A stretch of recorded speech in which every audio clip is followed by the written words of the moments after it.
And a happy Monday morning to you. Welcome to the EST Hangout presented by Mott's Clamato. Caesar, available in both original and variety 12 packs. Matt Iwanyk, Tom Gazzola with you here together, as we were just saying right before we jumped on the air, for the first time in a while on the Hangout for a full show. So you've been busy doing other things these last couple of weeks, so thank you very much. And then, thank you. Well, you still tired? Like your voice? Kind of. You still haven't caught up fully? Okay. Let's go. Let's go. I'm ready. Joining us today, returning to the Hangout, it is Dave Dawson, HN Live broadcast manager. You've had a little bit of a quieter Christmas break from the last time we had you on. I remember we brought you on, and you had done like 5 games in like 2 days or something like that, and your voice was was something. So we got you at a little bit of a quieter time. When you texted me, I was in the middle of a nap. I'm like, yeah, this is great. It's a perfect time for you to come on. So for sure, thanks for having me. And joining us for the first time, it is Reed Clarke, Fresh Nets, Ross Flats Vintage. Welcome to the Hangout, Reed. Man, happy to be here. This is great. Look at this. I love this jersey that you have on. Beautiful jersey. I'm repping this new Trappers 96, 97 Champs jersey. So we just got a sample in. It's nice, with the pinstripes, the teal that everyone knows. A couple of hits on the side of the Trappers logo, the Ross Flats one. So this is just a sample coming in. I think it's pretty good. A couple of tweaks here and there, but I have a question for you. I wanted to save it for the show because I know a lot of people's eyes are lighting up, and those listening will know that it's the teal one from like the mid to late 90s where they won the back-to-back PCL championships. What is the process like figuring out, hashing out the details and what's right, what's wrong, getting the samples? Because I've heard about it, and I hear it could be just like a disaster, but sometimes when you hit it, it just feels amazing. It's tough. So this is, I think, the second or third one that we've tried, right? People have asked me over the years, like, let's do some jerseys. What's going on? Yeah. And every one I've done has been not that great. It comes a little bit off. So you got to start like finding like a baseball card or a program, something with the actual like logo and they legit, like what do these guys wear? Because you can find online kind of, but you need the actual physical piece. Right. So you try to match it as best you can, right? But even this one, like with the sewing on it, like that's really key to me. It's heavy enough. It's got a good feel for it. The size okay. It's not like an extra, an extra small, but it's a large because you got it from somewhere weird. So it's man, it's a process, but it took this long, and I think we're almost there. My eyes lit up when you put it on today. I was like, let's go. He did it. I like the stitching of it too. Like he did it. What a glorious bastard. Well, like, you could get these type of jerseys and they're just screen printed and they're fine. This is legit. Like even this Trappers logo on your arm right here is fully stitched. This is a high like, it's not even crested. It's not even like stitched just on the side. Yeah. It's stitched in the logo and everything. It's in there. Yeah. Yeah, it pops too. Yeah. They know what they're doing. So we got to go to a few people, but. Yeah, man, I think we're close. I did wear the Trappers, the one you got me, the black one with I think it's the ironed-on heat. Yeah. For when we had the 1260 night at the Riverhawks game. Oh, nice. I was like, I have to wear this. Yeah, you got it. And then I had my Riverhawks. Yeah. They didn't have. Well, you didn't want to wear the Elks. At a Riverhawks game? Oh, sorry. I was thinking Elks. I don't know why I thought Look Elks at me wearing a sports jersey at a sports event. Yeah, weird, right, Dave? No, I was thinking the Elks. I was thinking the Elks game. Oh, no, that was different. When we had the Elks night. My was a fun night. Completely missed that. But no, like the Trappers haven't had a bad logo. Like when you think back, they're all their looks, even their last look, worked nice. Yeah. All their hits, James? Like from the early 1980s to that when they went to the teal, when you saw like San Jose Sharks went to that, like Charlotte Hornets, Vancouver Grizzlies, that was hot then, right? And now it's coming back. Because everybody loves 90s shit for some reason, right? They just do. They just do. So, yeah, they banged out all of them. So, hopefully with the Riverhawks, we're going to do a Trappers night or a couple Trappers night. I was about to say the Riverhawks didn't do one. Maybe there's a Trappers beer involved. Maybe there's some ex-players coming back. So, we're talking with Steve and the guys there to get that all done. It's always great being down at the ballpark. It's 100%. just it's a lot of fun in the summer, and I think single tickets just went on sale. Did they really? I think they just last week and stuff. I told Hogle I wanted the damn baby blue brim with the white New Era cap. Love and that cap. He's like, I don't even think the guys have them for the team. Like there might be a couple left, but they need them. I was like, Hogle, you are the GM. You get me that damn. I'm kidding. I love you, Steve. Just go steal one. I would never. I want to support that team. I like that team very much. Well, then you're supporting them by wearing it later. See, well, always. It's the PR. Yeah, so I still have the navy one. It's fine. Yeah, I wanted the Canada Day hat they actually did this year. It was really I didn't nice. get one. It was, they did nice. it very nice with the red and stuff. And no, they did extremely well when it came to their merch. And whatever the Riverhawks did, like I still don't exactly know how to quantify it. Yeah. But they've hit it out of the park so far with, Totally. with the Totally buzz and the right? attention right now in this city. And Good. Yeah. absolutely. Good for them. I still am trying to figure out exactly what it is, but whatever it is, just keep doing it. Yeah. Like, don't try to change this up. You know, it's going to be a fun summer once again down at Remax Field. And you said Trappers Night, maybe an EST night down there. Section I gang. Represents. Oh, Section I gang. I love that. Yeah. Me, you, Mooner, Lieutenant Eric. My brother and then whoever sometimes. comes down. Yeah. Yeah. For the record, we're good. My brother and I are good. I know people were wondering. We're good. It's all good. Both brothers. Let's just confirm. Oh, yeah, that both you can't brothers. do well. It's, No, I wouldn't do that. You and Paulie are good. Yeah. Yeah. Yeah, Section I gang. Did you get him anything for Christmas? Yeah. What'd you get him? I can't remember. Something. I think it's a gift card. That's nice. That's good. Sorry. You Sorry, got him family some drama. that counts and stuff and all Yeah. that. No, we're good. How's everyone else's little Christmas holiday season? Anyone else get anything really special, or is it just nice, get relaxing anything? time? I had tie clips. I was pretty jacked about that because it's been my dilemma for quite some time that I'd go into an event and the backside of my tie is just flopping all over the place. So I found this gold paper clip at a Hockey Canada event where the staffers gave it to me and it just fit well. So it just kept popping with all my suits. And then someone's like, is that a paper clip you're wearing? Until I finally kind of blew the cover. So then my sister got me some tie clips and I was pretty jacked. That is a great that touch. made my Yeah. Christmas. Yeah, that was awesome. Tie clip's a good. It's a little- great little touch. add-on. I respect that, dude. So You yeah. pull out the tie clip a bit. Not as much as I used to, but I had it the other day and I was like, I like yeah, it. it's It, just it comes in handy. Yeah. It's a nice touch. practical. You look good really on nice touch. pre-post on Saturday with the cardigan. Yeah, someone told me my was a prom solid date look. could beat me up. She probably could have. Oh, I'm being legit. No, I know, I believe you, but okay, that's what well- someone else said. And I was like, yeah, I get it. It's getting cold outside. I though. thought it was. I love the cardigan look Thanks, and man. stuff. No, it with was very comfortable. With the tie and all of that. Yeah, It was really like, good. Yeah, no, she probably could beat me up. I want to get into something here that I think we have to start with. The Edmonton Elks. They officially announced What'd they do? McLeod Bethel What'd they do? Thompson 1-year deal, 450, I think, hard money or 400 hard money, could get with incentives over 500,000. Trey Ford on his last year of the deal. Chris Jones going to speak to the media today, I believe at 11 o'clock. McLeod Bethel Thompson speaks tomorrow to the media. He is a two-time champion of the Grey Cup. In 2017, didn't really play, but 2022 led the Argos to the Grey Cup, got hurt in the game. Chad Kelly comes in and ultimately wins the football game for the Argos, goes down to the USFL last year. Is this a good move for the Edmonton Elks? All around, when it comes to the money, everything that is involved, is this the right move by Chris Jones?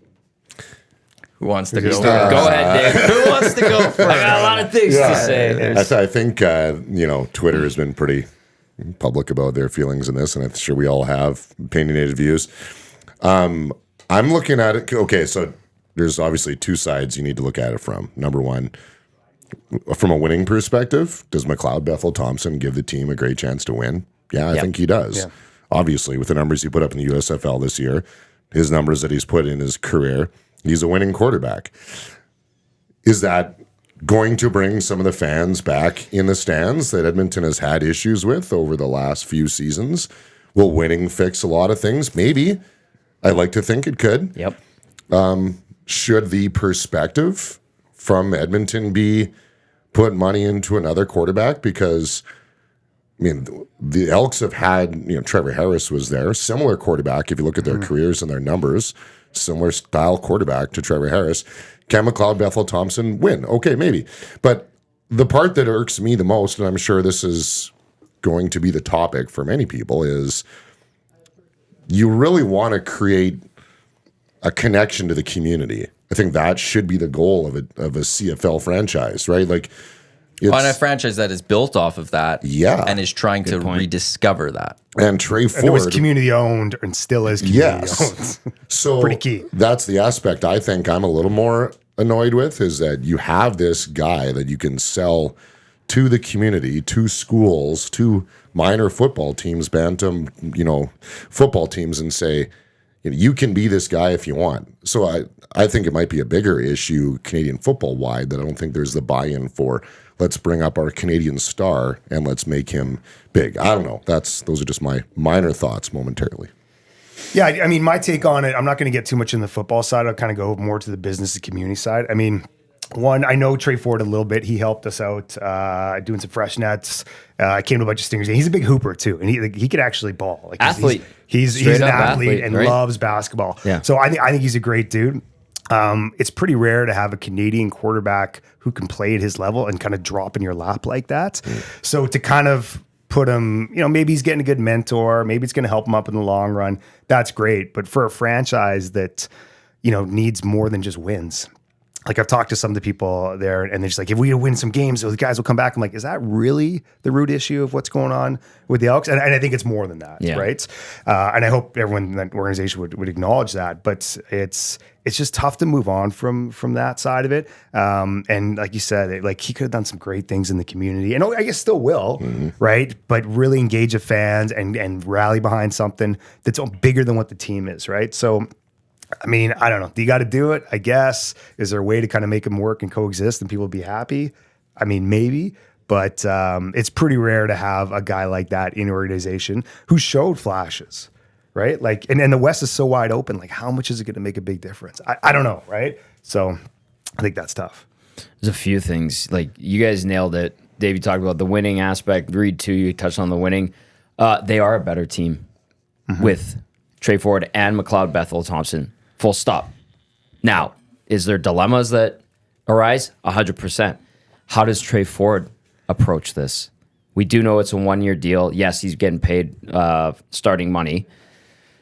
Can Trey Ford look at this big picture and say, all right, like McLeod Bethel-Thompson's 36, or he's going to be 36 during the season. He's not here for the long-term game by any means. He's basically a mercenary here. Can they find something where they coexist and the offense runs on both of them, or they design an offense for MBT and then one for Ford, and they have one where they're both healthy and they can run them? I don't know. That's up for the coaches to get creative and do. That's why they get paid the money they do to coach professional football. But I think Chris Jones is walking a tightrope here, because you got the perception and the fan base on one side, and then you got the team element where you need wins, and at the same time, he's trying.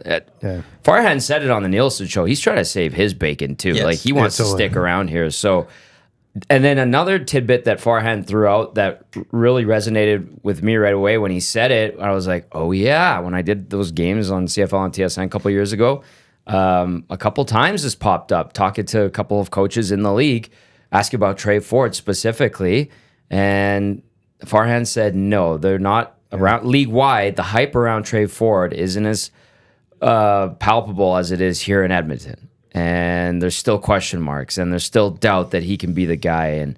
And maybe he uses that to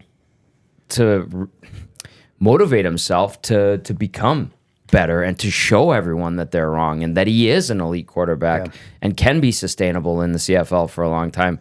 So this could go so many different ways. Right now, optics suck. Yeah, especially for Trey Ford and the fan base. But there is a way where this could actually benefit the team, the fan base, Trey Ford, and the CFL ultimately if he becomes a starter full-time for a long time. For that to happen, though, Chris Jones has to believe that Trey Ford is a starting quarterback in this league. And that's a great point. Doesn't. Yeah, that's what this shows. He's one of the guys that Chris Jones does not believe that Trey Ford is actually a starting quarterback in this league. Last year, so year one, starts him in Hamilton, wins the game, starts him against Calgary, gets hurt, breaks his collarbone. Don't see him until the last game of the season against BC Lions, and he looked terrible. Like, it was not a good football He got game. into that Toronto game, too, through a pick. Late. That's right. Yeah. That's right. I was right there. I was like, oh, no, this isn't good. But not as a starter. Not as a starter. Yeah, good point. Goes into the last season, doesn't get a starting gig, not even his second. Goes to third on the depth chart. Doesn't see the field until they start 0-8. Yep. In that stretch of losing 8 straight football games, at no point did Chris Jones think, maybe we should play Trey Ford until the very end. And I won't be surprised if he was just kind of forced into that. Well, he was forced into that. You can't keep going with Taylor Cornelius. After that, like at that point too, Chris Jones's job was done. Yeah. He was getting a pink slip at the end of the season.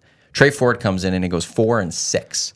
Wins 4. In the last 2 seasons, the Elks have won 8 football games. 5 of which were from Trey Ford. And what does Chris Jones go do? Gives a guy $500,000. He doesn't go get a vet to play behind Trey Ford to develop Trey Ford and help Trey Ford. He gets a vet to play ahead of Trey Ford. Chris Jones does not believe Trey Ford is a starting quarterback in this league.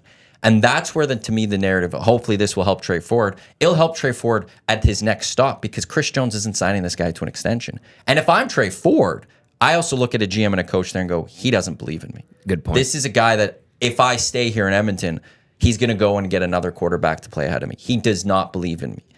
And that's the concern I have because I actually think there's a quarterback in Trey Ford. It's not a realized potential. I understand that there's a lot of work to be done. But what we've seen on the field, this guy could be very electric. This guy could be a guy that lead. If he reaches his potential, he could lead the Elks for another 10, 12 years. And if you look at some of the tendencies from Trey Ford, very similar to early career Cody Fajardo, is it not? Used a lot of his legs, took some risky throws. You give Cody years to develop, and lo and behold, look what Cody Fajardo turned into. So I wish, and again, it's a tough spot, as we talked about, because in Chris Jones's mind, you go and spend some money with a winning quarterback. Wins will save your job. Wins can bring fans back. Is that the component that is as much of a concern on the business side, as Reed said? Is there a concern for bringing fans back, or is it more we need some wins? I don't know. Well, talk about the dilemma in sports, though, right? Like this is always if you're on the board there and you're thinking, hey, man, this is a guy who is electrifying for fans. They're rallying behind him. People were still showing up last year and they couldn't win a game. Still had over 30,000 a couple of times, right? And people love the story of Trey Ford, a Canadian quarterback who can do it. Like, do you want to put that ahead, or we got to win some games because that's what's really going to do this? Like, and having lived that a bit, like it's tough, man. What call do you make on that? Do you want to go right? What about the new owners? Well, I was about to say that the business side of this, I think, is very important too. In that, if you're a new owner looking to buy this team, and what we heard last week, Kevin, who was our guest, Bindal, he said that he heard from just a few people that people have until the end of this month to submit their interest, and they'll start a vetting process. And it kind of seems like it might be a little rushed that by the training camp they want something. But if I'm a new prospective owner or group trying to buy this team, well, I want to somebody I can market afterwards. Yeah. Is that McLeod Bethel Thompson or is that Trey Ford? Exactly. Like what this franchise needs is energy, right? It needs people to get excited about something, kind of build on that momentum, right? I think Trey could do that. You've already started that process. I don't know. That's what we got to look at. But I guess if you're new owner coming in, I mean, everything's on the table. Oh, 100%. Right? Put your president's hat on. I'll put you in that corner. I'm sorry, Reed. But you're hypothetically, you're the president of that team.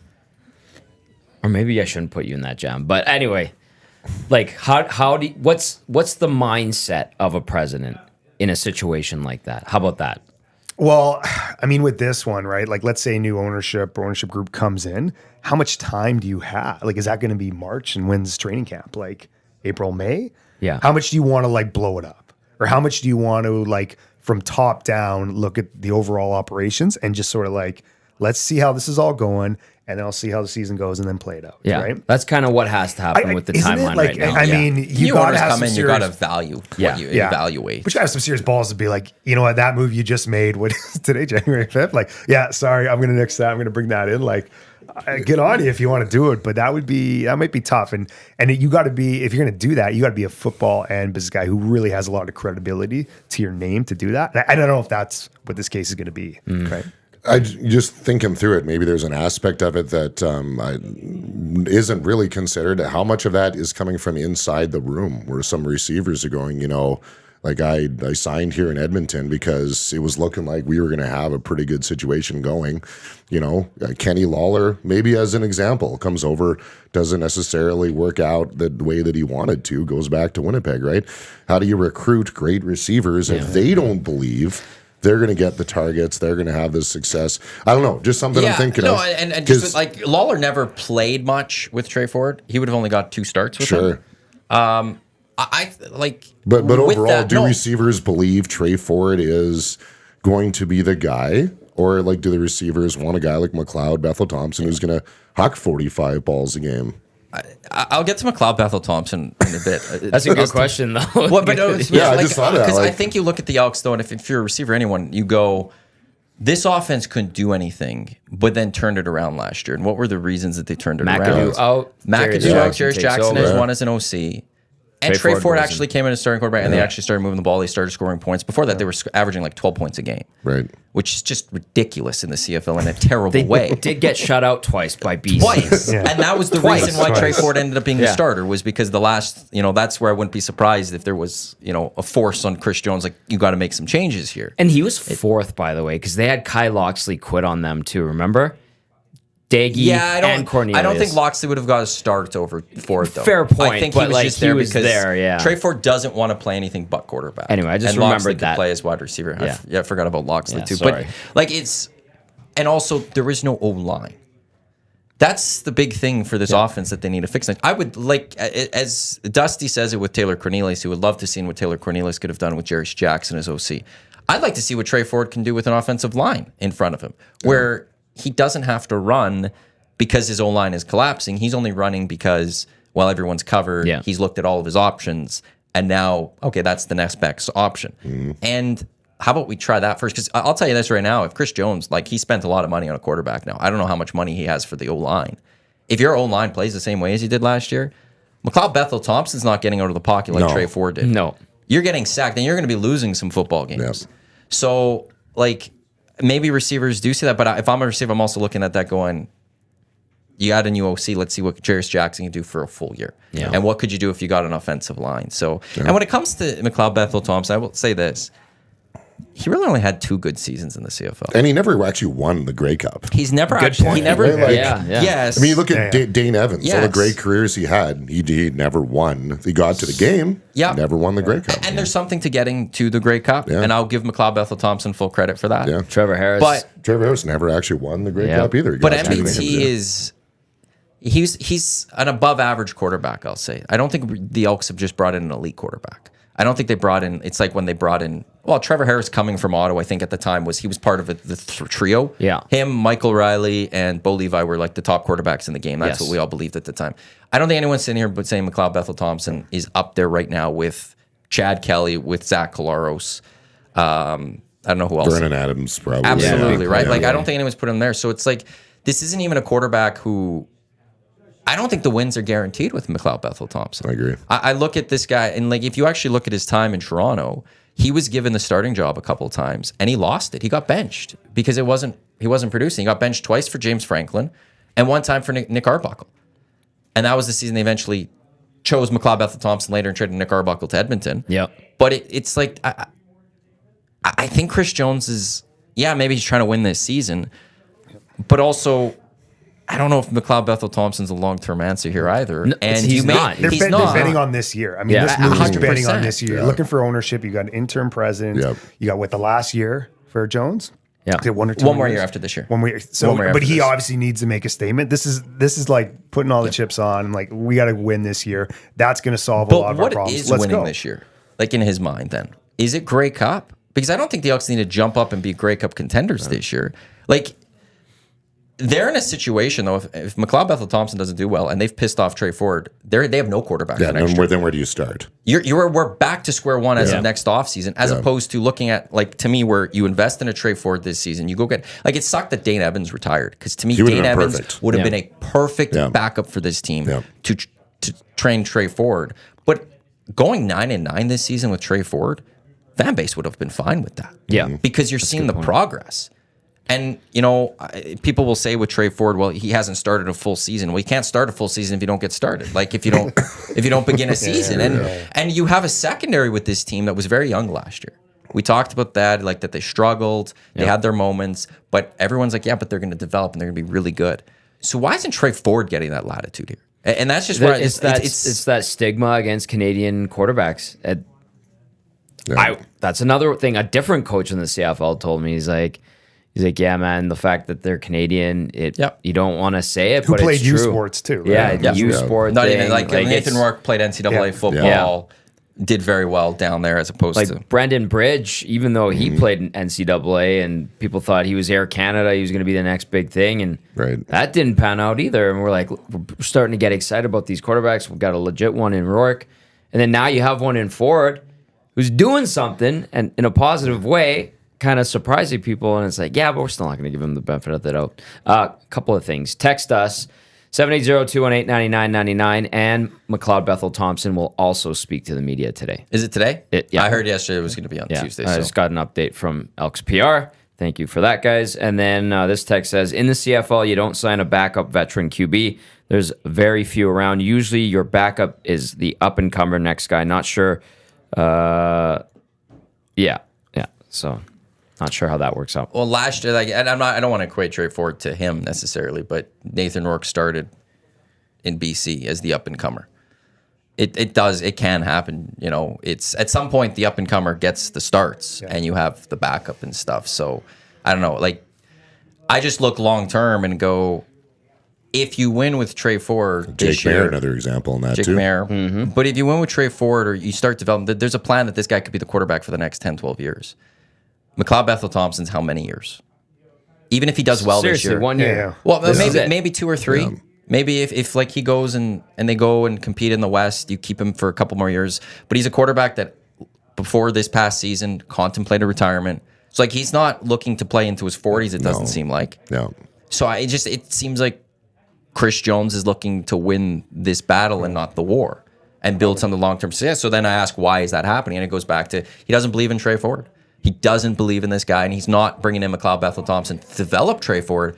He's in McLeod Bethel Thompson only to win football games. And when MBT's done, he's looking for the next quarterback. It's not Trey Ford. So, I mean, if you're Trey, you got to take, like, you be pissed off for a couple of days. You answer all your texts, you talk to people, whatever. And then you got to change your mindset a bit, right? And be like, hey, my path to being a starting QB in CFL is not very linear. It's going to go zigzag all over the place. Which it has for him. Which it has already. Yeah. It's taken another zag, right? Yeah. So you got to go with that and use it as a learning opportunity because, as Tom said and Farhad said earlier, like, there's not a lot of interest out there for this guy right now, right? At least we're not hearing that. Hype-wise. I mean, maybe there's interest, but there's not as much hype as there is in this market. So, I mean, you got to do the best you can and let it play out and hope that you get some snaps, right? But the other flip side to this with Chris Jones, I have to point out, because I'm a Chris Jones defender. I always have been. I loved Chris Jones here in his first stint. I defended him. Actually, I wanted him when they hired Scott Milanovich. I initially first wanted Chris Jones. Like, I am a Chris Jones guy. Yeah. They could have hired you to be the consultant to say, hey, go get Chris Jones. They could have saved a lot of money instead of Wally Bono. Or you could have made a lot of money. I could have still made a lot of money, but took less than Wally. I could have absolutely said, hey, Chris Jones, that's the guy you want. Yeah. But his track record as GM, he has not once gotten right with the quarterback. He didn't get it right in Saskatchewan. Cody Fajardo has a big year with Dickinson as his head coach. Chris Jones had already gone to Cleveland. Here in Edmonton, his first year, he goes with Nick Arbuckle. Doesn't even address Taylor Cornelius. Goes with Nick Arbuckle. This past season starts Taylor Cornelius. Chris Jones has never gotten it right with the quarterback. And now people are supposed to just expect that this decision, he got it right. That choosing McLeod Bethel Thompson basically over starting Trey Ford and seeing what Trey Ford can do is the right decision. When this guy's never gotten right at that one position. Just a reminder, Ed Hervey brought in Mike O'Reilly. He did? Yeah, it wasn't Chris Jones. So, well, we have a head coach and GM in one spot. Chris Jones wasn't even a head coach at the time. It was still Cavus last year. Because I know that those texts are coming, and I'm like... Obviously, you just put a lot of trust in one person, right? You put a lot of trust to find the team, coach's team. There's how many guys in CFL even do that role, or in a lot of sports even do that role, right? There's not many, right? You got to be a pretty unique individual to be able to hit all those things, and then also be able to talk to organization from a business side, community side, PR side, all those elements, right? Mm-hmm. And I don't know, man. It's tough if the wins don't follow, and that's kind of what you're judged on with this guy, right? I mean, based on what you said, it's true. He's been a defensive guy his whole life. Yep. So should he be good at evaluating quarterbacks? I don't know. Right? So, but if you're a GM, you've got to be able to figure that out. You have to have somebody whispering those things in your ear saying, you know what? Got to get it right some point. Let's maybe make a pivot here. So, I mean, I don't know. I really was excited for the city of Edmonton when Trey Ford started to emerge. I thought, as a guy who spends a lot of time in minor sports, I spent a lot of time around the Wildcats this year. Chris Jones is at Wildcats practices all the time. He's bringing guys into the practice roster. I thought to myself, okay, you put Trey Ford in a position where he can go into the schools, he can be involved with the teams, he can go to some of those youth drop-in centers and really build in a belief into the community of going, I want to be that guy, right? Like, I don't know if we see that as much anymore from the CFL level, coming from the top down. Get into the community, build a local hero. You want to be him, so you can be him when you get older. I don't know if we see that top to bottom. Especially the U Sports angle, right? Yeah, like that point, I mean, with the Stingers and the CBL, there's a lot of U Sport players. And one of the things that we did last year, like we had, I don't know, 5 guys from U of A who were on our practice roster and playing. Like Brandon Micklejohn was like, he just came to training camp because we needed a body. And all of a sudden he gets into a game, he gets a few points. Then he went off for 40-something points at U of A the other night because he's built that confidence, right? But now the kids see, like, I go to a U of A game, I see this guy, now he's turning into a professional athlete. Like, that's a clear path. Yep. Not like I might get an offer and I go down to Mississippi and go play Div 1 or something and then come back. Like, that's pretty tough to see. But like, to go to a Bears football game to see somebody and then that person is actually on, and it happens on CFL. Yeah. Like it's right there and has a career and moves on and that turns into something in the front office. Like, that's pretty cool. Like, that to me, that's what sports is all about and what like a city like Edmonton sports is all about, right? Yeah. So you kind of have that with this guy. I mean, he's not local, but still that story that nobody else in the league has. I want to touch on a couple of things Dave brought up with that local, and like you were saying, Reed, like kids seeing a Trey Ford in the community, Trey Ford being a pretty easygoing guy, approachable, all that stuff, and being a U Sport guy, working his way up, providing that clear path for kids that might, well, I'll go get my university degree, I'll also play sports, and maybe I can become a pro. Is it the NFL? No. Is it the NBA? No, but it's pretty damn good. You can watch all these sports nationally. It's cool. You make money off of it. And at the time when Ford became the starter, and I would go to the Elks games, or I'd go visit friends that worked at the Elks, or wound up at a practice or whatever, every time I went around the offices, there were Ford jerseys everywhere.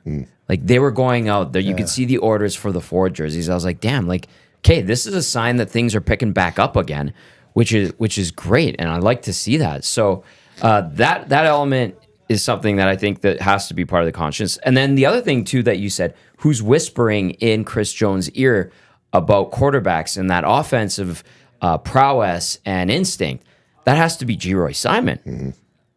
Wouldn't that be G. Roy Simon being like, hey, man, like, I'm watching this guy. He throws a ball like this. He reads like if I was a receiver, I like the way he's throwing me the ball. Or, like, I would assume it's G. Roy, and G. Roy I would put my house on the line and say G. Roy Simon knows offense in the CFL better, 1 million times better than Chris Jones. Yeah, 100%. Didn't get it right the first 2 years, though. And then that's a good point. That he went with Nick Arbuckle, who we all watched the year before and go, this isn't, like, in Toronto, this isn't the guy. And then they went with Taylor Cornelius, who they didn't believe the year before. Like, he's not even getting it right now. Like, that's... I will actually also go to, like, Rick Lawlisher said just before Christmas, too. He was, I think, on Turf District. It might have been. He talked about how even Trey Ford is very marketable. And this is a guy that you can market and all that. Yeah. And that's what's intriguing to me, though, is that the president of this club right now is saying that there's this guy that's marketable, and then the GM just went out and said he's going to be the backup, so you can't market. And, like, I think the ownership, going back, that whole search is going to play a big factor in all of this, because I don't see how an owner's coming in going, yeah, get rid of the marketable guy in all of this. Yeah. They're going to want to come in, take a team, and go if it's part of it, like, hey, how good is this guy? Like, this is a guy that we can maybe market. You're probably going to want to keep him around so we could evaluate him a little bit better.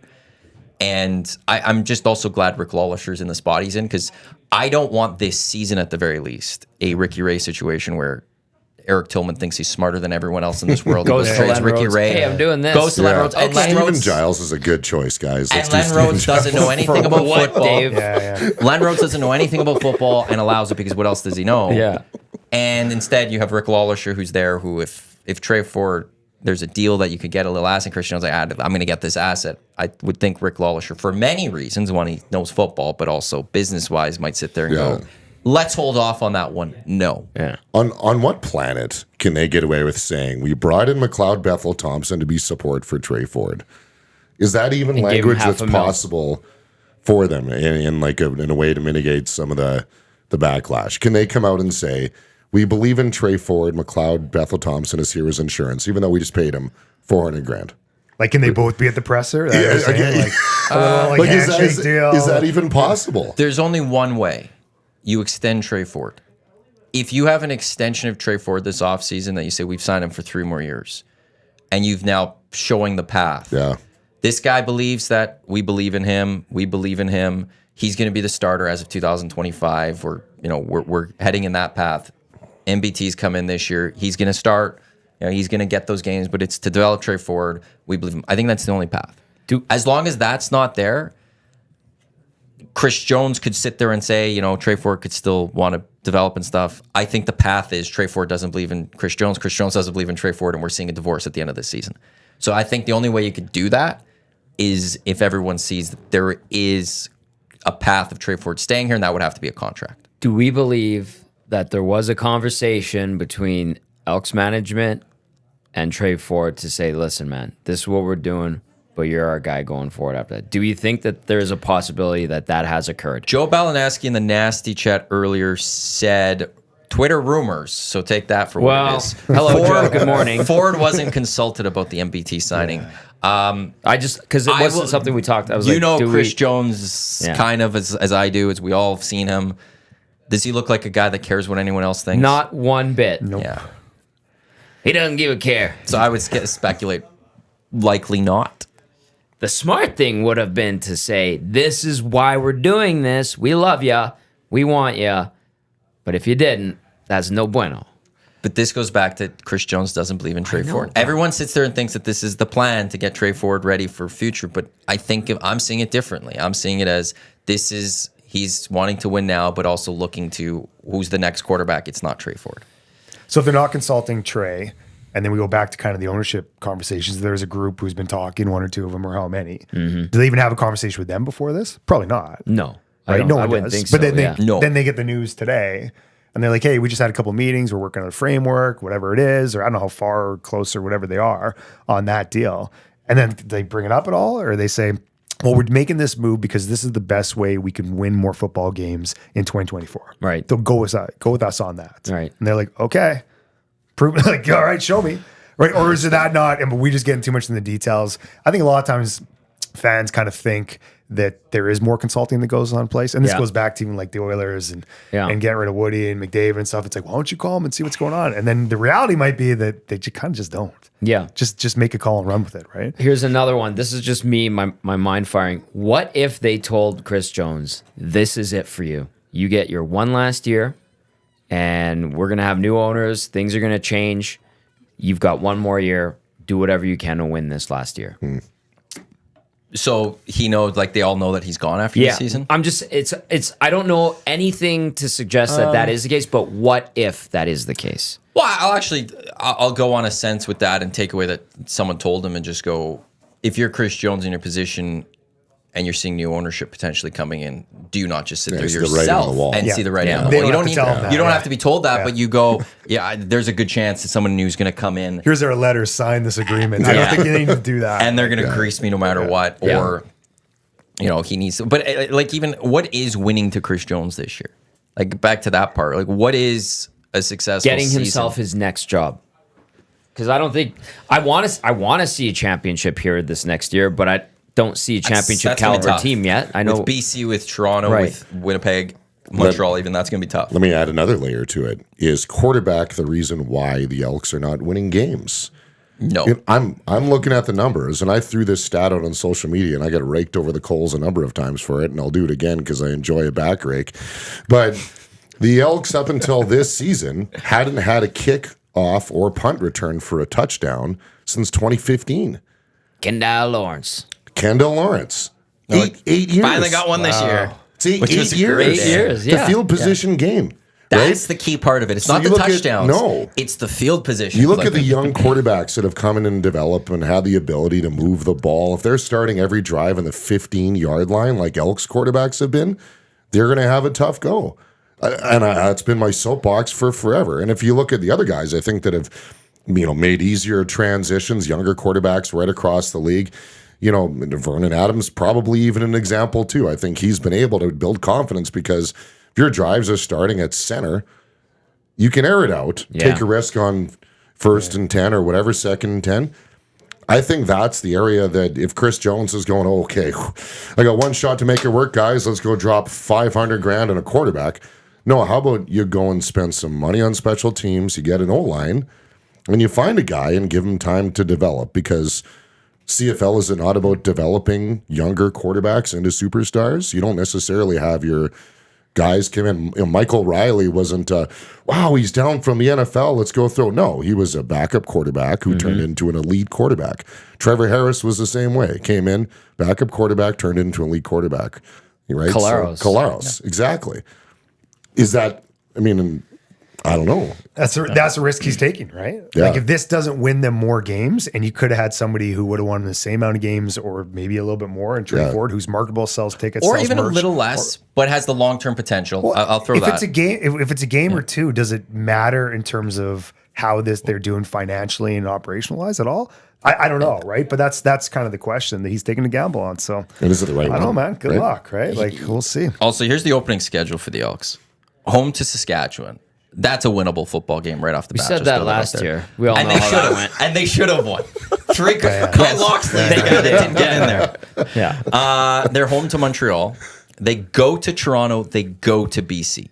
So you've got the defending champs in there. You've got the top team in the East in the regular season last year. You've got a top team in the BC Lions. That is that could be a 1-3 start. Yeah. If you don't, get off to a good start and stuff. And like that Saskatchewan game has to be a win. You got to win that. Like it's going to have to be. So there's going to be a lot of pressure going into that one. But you bring up Michael Riley, even though he came to Edmonton after having started 2 games in BC, and he got the start at Edmonton. And that first year wasn't the greatest, but it was, let's develop this guy and let's make him the franchise quarterback. I'm stunned that they just can't do that with Trey Ford. That they're sitting there going, no, we need somebody to start ahead of him. Like, there's nothing that I've seen from Trey Ford through 2 seasons that says he's not worth the chance to be a starter this season. The way he played at the end of last season, to me, that is worth a chance to be the starting quarterback this year. And I get that he needs a veteran player around him. That's where it should be a back. Like, if McLeod Bethel Thompson's coming in at 250, this is a completely different story we're having right now. Yeah. This you could sell, he's here to develop Trey Ford. It's an open competition in camp. Whoever's going to play better is going to get the chance. Yeah. Like, I'll throw this question out there. If Trey Ford outplays McLeod Bethel Thompson, is there a chance he could start game 1 in training camp? I hope so, but I doubt it now. Yeah. You doubt it. I doubt Terrible. it now. Yeah. The $500,000 conundrum. I know a franchise that's paying a guy $5 million to be the backup in their minor league system. Just saying. Well, look what they've done in the minor league system. They've decided to go with the younger guy eventually. That's what I'm saying. Because the $5 million guy's just not getting it done. Yeah. And that's you're trying to win a battle and not the war if you're Chris Jones. And this is going to be fascinating to watch. It's a tightrope. The buzz this season should have been Trey Ford's extension, the starting quarterbacks here. Everyone get your Trey Ford jerseys. And now it's, okay, bring on Saskatchewan. Whoever starts. Yeah. Yeah, that's a marketing oopsie right there. And that's, look, you have to win football games. That helps, but this team also needs to just get people in the seats. And to start the season, Trey Ford gets people into the seats. And that's going to be that opening day. Like, it's Saskatchewan. I'm expecting it to be a big crowd. People in the seats anyway because it's Saskatchewan. Yeah. Yes. So, but that Montreal game, will you be able to get people in this? Like, if you fall to Saskatchewan in game 1 with McLeod Bethel Thompson, are people showing up on a Sunday to watch Montreal? I think it was a Sunday. Well, it's a tougher sell. Yeah, especially if you lose that first one, people might be going, "Oh, here we go." That's where all the pressure comes down to that game 1. Yeah. Well, really, you should have these games sold to a certain level. It shouldn't be relying on the game before. Like, if you're a sports organization, you're worried about, do we win or lose the last game? Are people going to show up to this game? You only have 10 home games. Yeah. Yeah. Like, I mean, I don't want to digress too much on this, but that you have a whole different plan on how you're selling that Montreal game than your home opener game and what that's all about. And I think something like Trey kind of builds into that marketing, promotional, sales mix easier, right, than to do that. But like, you should already be dialed in on how that's going to go, whether it's a different theme, celebration, kids football, whatever it is. So like, I think that kind of reason is like, they just got, if they win a couple games and they go 4-1 to start, fans going to show up. Like, maybe that's going to help. Is that walk but there's up? So much more, right? Walk like, up, maybe, yeah. It was always a walk-up thing. It was. Could you get the walk up? Because Edmonton for the Elks at least, What's walk up? They're a walk up crowd. They were always because you never needed to buy tickets ahead of time. Yeah, there was 60,000 seats. Yeah. You could always get a ticket no matter what. So people would wait. The weather's nice. They'd wait right for the weather. They would wait and skip the lake. Whatever. I think that why that they saw good attendance in the second half of the season was they started winning some football games and people were like, hey, we can start coming. We'll go watch this team. They have actually won at home. That's cool. Like let's go see this. I wonder how that changes though with the lower bowl now though because. Well, now like that marketing drives urgency, right? Like that's a whole idea. So maybe for the Elks though now is that you hope that you've walked away from the walk-up crowd because, well, there's not enough tickets. Well, I'll say walk-up crowds in general don't happen that much anymore like they used to. It's not like people are out just on Tuesday nights like they used to be partying. What was a good spot on Tuesdays back in the day? Ezzy's, of course. Ezzy's was the big, like I think on Tuesday too. You just knew what it was. Yeah, it was a big Ezzy's night. We're trying to go over the days a little while ago, like the bar days on each one, and I kind of missed that there was something every night. Thursday at Cowboys, in town, Friday, Friday, Saturday could be anywhere. Wednesday at the Standard. Yeah. Go anywhere. Friday, Saturday, Sunday was an industry night at like Hudson's or something like. Globe, I think Monday was Globe. Mondays were quiet. I don't know. I just heard that those were Monday. Places Hudson's downtown. I Hudson's think. downtown Might have on been Monday. a spot, but anyway, I'm just saying that walk-up crowd, like you can't rely on that. These have got to be pre-sold, and if you got 30,000 lower bowl, you got to have 25. So like you want to have that before the season even starts, right? Sold, committed, whatever you want to call it, in that part. Anyway, so I don't know. I think that's how they got to rely on it, and not just go, let's get a couple wins here, and everything's going to change his mind, because it's obviously bigger than that, right? And they've got some financial issues that they got to work through, right? They don't want to. Nobody's going to buy this team. Doesn't want to lose millions and millions of dollars right away, right? Yeah.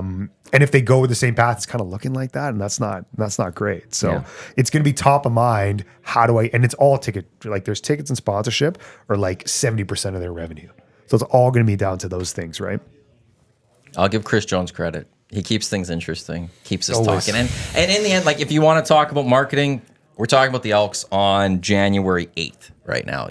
How often did that happen in the past? There you go. Sure. Like that is a big thing for this franchise. That's the thing the CFL's always struggled with is they would, like, Grey Cup would end, you'd have a week after where people would talk about various things and then go dark until free agency. And then they had the CFL week for a couple years. Yeah, and then you get back, whatever. Like you look at the NFL, they're a 365 league. There's always something going on. When Deflategate was happening, it was great for them because everyone's talking about how bad the Patriots maybe or maybe didn't cheat, but they were being talked about for months.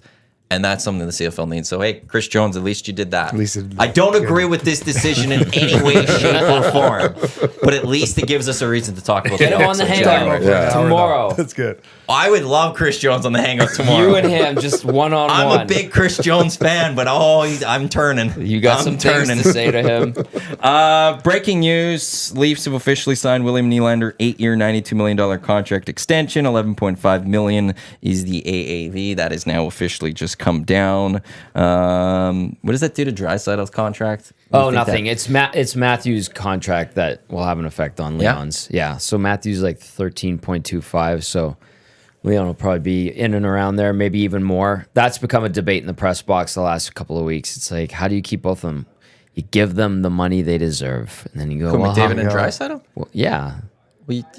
Why would there be a debate?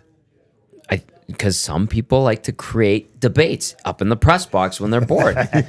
And then it grows into this thing. And you're like, are we talking about the same crap again? And it happened again the other night. So you just sign them. As long as they're willing to sign, you sign. I said 15. Does anyone, you can't give anyone 15? disagree with that in here? What are you like? Are you relation to the cap? What that changes to? Well, cap's going up. And then you make the moves you need. Well, these to. media deals, you got to figure out this whole Bali thing in the U.S. Like they got to figure out it's a mess. It's a mess, and what's going to happen with these media deals? Because they're already talking like the NBA one might be less than they thought it was going to be. How does that change when it's all tied to revenue, right? Like Maddie and I were discussing this about how do you make the next Canadian national deal work?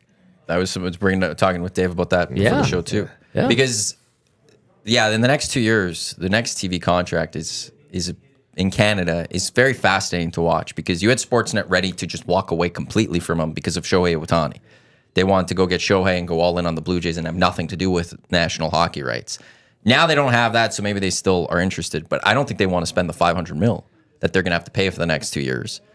No. TSN, from what we know from our time at that company, they don't open up their pocketbooks for that anymore. They've gotten out of that. If they could get it on a good deal, they'll do it. Yeah. But Gary Bettman signed a deal of, what was it, 5.2 bill over 12 years with Rogers at the time? Yeah. You can't sign a deal worth whatever that averages out per year less on your next deal. But who's going to pay? Rogers isn't going to want to pay fully. TSN and Bell might not want to pay fully. So are we seeing streaming having to come in? Are we going to see a DAZN type deal where NHL, one of their big marquee national nights, is streaming only? Amazon Prime. Yeah. Well, Get Carissa Thompson up here. The NFL has a big playoff game on streaming this weekend. They've been streaming some of their games now with Amazon Prime, but now you got a playoff game with Dolphins and Chiefs on Peacock. There's going to be people on Saturday throwing on their TV looking for that football game and not seeing it and losing their mind. Now the Shield could get away with that stuff, but you don't think the NHL is paying attention to that? Bettman got a 3-year extension, right? Started this year. Did he? When does that conclude? A year after the... Right in time to make sure he can do that last Canadian national deal, and he's done. Yeah. Pretty sure. So that it was so this year he would have had a deal still. So 3 more after this year? I believe so. So then that leaves 2 years after the Canadian deal is done, right? Yeah. Because they have... Rogers has this year, next year? Or do they have this year and 2 more years? I think Bettman got 3 years. No, but for the TV deal of Rogers, is it this year, next year? Yeah, this year and 2 more years. I think they have next year. That's it. 24, 25. So then the contract negotiations are going to be starting really soon. That's why. Well, I'm sure they've already started, right? And he'll be looking at what Silver's doing in the NBA because I know they've been talking about that contract for a while. That's happening soon. So it's going to play a huge factor in these kind of decisions. But it's an interesting game because then you see like the Phoenix Suns and the new owner there, like Ishbia, he's going his games free on TV. Like he's sending guys like the antennas, like to go back old school. He's like, I don't really care. I want to make it accessible for my fans. I don't want streaming services, all that kind of stuff. Golden Knights have done that too. Yep. I think Pittsburgh did as well. So you've got ownership now, and to be an owner in any of these major 4, I mean, you got to be a serious billionaire now, right? You can't just be like, I got 1 or 2 bill. Like that's how or you're like Cuban. You're like, I'm one of the broke guys in this group now. How the hell did that happen?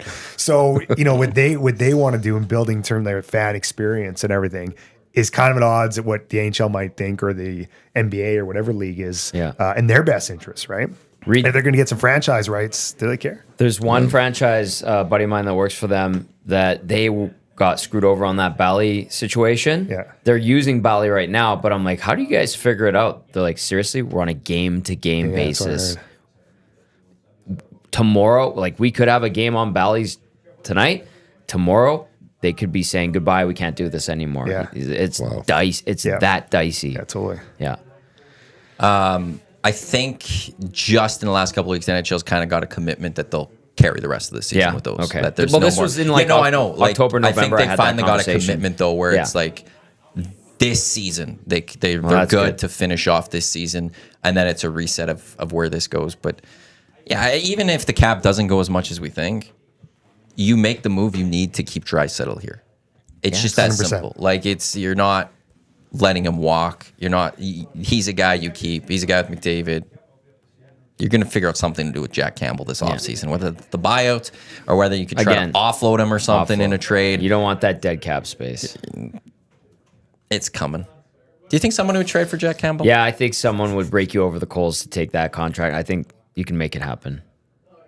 Cal Peterson, LA did it.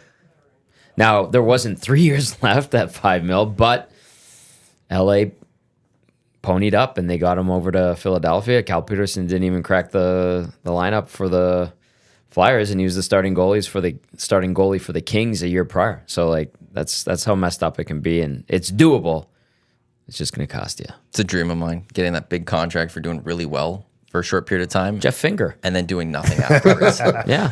And just getting paid to go away. Isn't Ryan Malone signed that lengthy deal when he went to Tampa and just after that, Or like Rick DiPietro was like the dream. Didn't Radek Bonk have a long one too? Yeah. Well, Alexei Yashin. Right? The Islanders was paying for him till like 2 or 3 years ago, or it finally ended. I loved looking up those, going on Cap Friendly, looking at what teams are still paying, like those compliance buyouts and all of that, and seeing how long they're going. Mark Savard, unfortunately, he had the concussions, right? He got Matt cooked, but he was on IR. I remember I would go through the daily reports from the league that would get printed out back in the day. And it was like 2016, 17. I'm like, Mark Savard on the IR for the Bruins. What's going on here? But that's how you collect. Get that big money. There you go. Get that cake. Can I tell a couple that we're talking about Draisaitl, his salary and cap and everything? Can I tell a couple Draisaitl stories? Because when I was previous career, when I was working at Auto Canada, Draisaitl was, I think, a rookie or something, and we just opened up this brand new Volkswagen store. So German, then we got a German hockey player. We got to get him a car, and this is like, I think, back when they could do their own deals. I don't know now; it's like Ford or whatever it was. So when we talked to his agent, got him on for a pretty ridiculous deal. I'm only remember this because I was at the game on Saturday night. My old boss brought this up to me. He's like, "Remember when we signed Draisaitl to this deal with Volkswagen store, like for this amount of money?" I'm like, "Oh yeah, I do remember that." But he was great. We got a lot of hours for him. So there's actually, I think it's on YouTube somewhere, there's footage of him driving his like Tiguan with Andrew Ferentz. Andrew Ferentz like doesn't drive a car. He bikes everywhere because he's like super green. So he like showed up at this shoot like on his bike. I'm like, "Hey, you need a car too? We can actually." He's like, "Nah, I don't do that." Drove around the city showing him all the places. Draisaitl's never seen like the legislature and all the kind of stuff, right? And I'm sitting in the back like ducking because there was a camera, seeing the whole thing.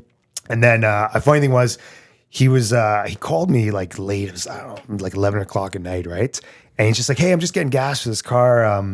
Just want to make sure it's diesel, right? Like I'm going to fill it up, right?" And he like had the nozzle. I'm like, "It's not diesel, bro. It's not. It's definitely not diesel. It's regular. Do not put that in there." Everyone in the car's like, "Okay, cool. Well, I'm glad I called you." I'm like, "I'm glad too. I'm really glad too because it's going to went wrong." Seize the engine. But he was such a great guy. It was hilarious. And then looking at this so Matt's got one of these pages with like a clear folder over top of it. So we got him to sign a couple of photos, right? Picked him up, drove him to the airport. I think it was after they lost, I don't know what year it was in the playoffs, because he was going to Cologne, Germany for the World Championships. Oh, okay. So drove him and his dad, really good guys. And I'm like, "Hey, you got a couple photos. Could you just sign them for the, like, we'll give them out to whatever." And he signed them really quick, but he didn't take them out of the thing. So just over the clear. So I was like, oh my God. I'm like, "Oh man, that's such a good guy." I got it. And I brought it back to the office. They're like, "Dude, he signed on the plastic. Like, what are you going to do with this?" So I had it kicking around for a while. Eventually I framed it and gave it to my nephew. I think it's like a Christmas or birthday present. Because he can kind of look all right. I'm like, "You just can't take it out." So it doesn't wear off, right? Yeah, anyways, good dude. We got him for a steal of a deal because it was the beginning of his career. I don't think now he's taking that same deal. No. I think you always, with athletes, you got to make it as simple as possible. Every little detail. Keep the cap off the pen. The sticky note, take out of plastics. Sign right here with the notes. It's my fault, not his, on all those situations, right? Yeah. I don't know. That's but good, really good dude. Awesome. Somebody's got to ask him about that one next time. Tommy, go in the room. Ask him about that. Sure. Signing things like that. Yeah. So about that hat trick tonight, I want to ask you. You remember Reed Clarke back in the day? Auto Canada. Tell me more. I doubt he This is the EST Hangout presented by Mott's Clamato, Caesar, the top Caesar brand in the country. Tom Gazzola, Dave Dawson, Reed Clarke, Matt Iwanyk with you here. Let's get actually into movers and shakers, which is brought to you by Marco and Mike Realty One Group Insider. If you're looking to buy or sell a home, give Marco and Mike a chance. Let them earn your trust. Visit marcoandmike.com for more information. I do want to get to freshness in a bit, but Dave, with hnlive.ca, you do, and you cover a lot of the AJHL and stuff. You're around a lot of minor hockey and, junior hockey and all of that, but big story late last week going into the weekend up north with Fort McMurray's. They relieved their coach Adam Manna of his duties. This isn't just a normal firing, though. This wasn't just like, there's now actually like a story behind this. Yeah, and there's a few people watching today that already been texting me. "So I hear you're, going behind the curtain and opening things up today." I'm like, "Oh no," but yeah, it's such a crazy situation. So I mean, if you haven't followed a lot of the AJHL, Fort McMurray been kind of rebuilding over the years. Didn't have a very good year last year. They kind of limped into the playoffs, ended up losing to Sherwood Park in the first round. And Adam Manna has been the head coach and GM there for a couple years. Came into this season, only 4 returning players. Thought they might have had 12. There was a lot of transition in the offseason. And Adam gets walked out the door on Wednesday. And there was, as more information surfaces about it, it sounds like that the players had approached the president and said, "Adam's lost the room." So that was initially what had first come out, and Adam being a close friend of mine, and you know Adam as well. So spent a little bit of time chatting with him, and as I'm hearing from various sources, there was far more to the story than that. Now, on the peripherals, Fort McMurray's, you know, I think 12th out of 16 teams in the league this year, and kind of barely just hanging on for a playoff spot. But what really kind of made me raise an eyebrow was some of the details that started to surface, that there were, you know, a few players that had been approaching, you know, the president saying, you know, this isn't happening, that's not happening. And hearing kind of both sides of the story, it kind of made me think, wow, like, how much does that happen in sport? Like players going behind the coach's back to the president saying, we want this guy gone. And it really made me curious of, you know, is that something that should be done? Is that something that can be done? There's so many more details on it that I don't want to get in trouble by, you know, speaking too much about it. But yeah, it did leave a bit of sour taste in my mouth. And I don't know. Well, I'm just curious what you guys' thoughts are on the level of coach not having success, players go and say, we want this guy gone. Well, I know Adam too, MLAC guy. I think I'm a year or two older than him. And he was actually on Hello Hockey a few weeks ago with Belzy and I. So really good guy. All my experiences with him going back to when he was 15 years old. I'm surprised that junior hockey players in the AJHL would have the power to get their coach and GM fired, because usually it's the other way around. The coach and GM, if you're wearing both hats especially, has the confidence of the ownership group and the president, whoever that is, or sometimes it's both the owner and the president, same guy. And then usually you just start trading guys and getting rid of them. So I'm assuming that there's, like you said, Dave, more going on there. Because in junior hockey, usually it's like, oh yeah, you don't like how we're running practices, or you don't like how much ice time you're getting, or you don't like how we operate. I'll trade you tomorrow. See you later. Or I'm giving your rights away to a junior B team. You can go and try to negotiate a deal to get on with a junior A team somewhere else. I don't care. You're out of here. That's usually how it goes. Now, Adam's a really nice guy, like easygoing. I don't know if he has that mean bone in him. I'm sure he's learned to develop that part of his professional side as a coach and GM in the AJHL. But I'm surprised. Now you got to treat your guys right, obviously. Mm-hmm. So my instinct would be to look at the players on that team and go, are you guys a bunch of jackasses that just wanted him gone? How long are these guys committed to playing for Fort Mac? Are they part of the solution to dig this team out of the doldrums of the AJHL? So I have a lot of questions. So I didn't even know Adam. I didn't know that it was that bad of a situation, or how much was to it. I just heard that he got let go the other day, and I was like, oh, that sucks. But I knew it was a tough season. But that would be my initial questions. Like, okay, why are these kids going to the owners and president and saying this and this and this about the coach and GM? And then why is the owner taking the side of the team unless something so egregious happened that you have to move on from Adam? I don't know those I don't have those answers, but that's usually not how it works in junior hockey, especially junior A, junior. Like, you don't like something with a junior A team in the AJHL, you get traded. Or you get cut. You're released. Like, that's how it works, unfortunately. That's kind of the fine line you walk in those leagues. So I'd like to know more.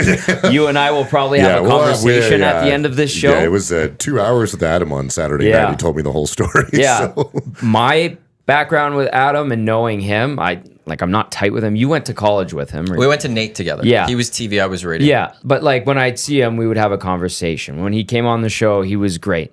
Now, when the microphones are on, people are watching and listening, it's different, obviously. Mm-hmm. But my experiences with him and his career in hockey, that would lead me to believe he's pretty good and a stand-up guy.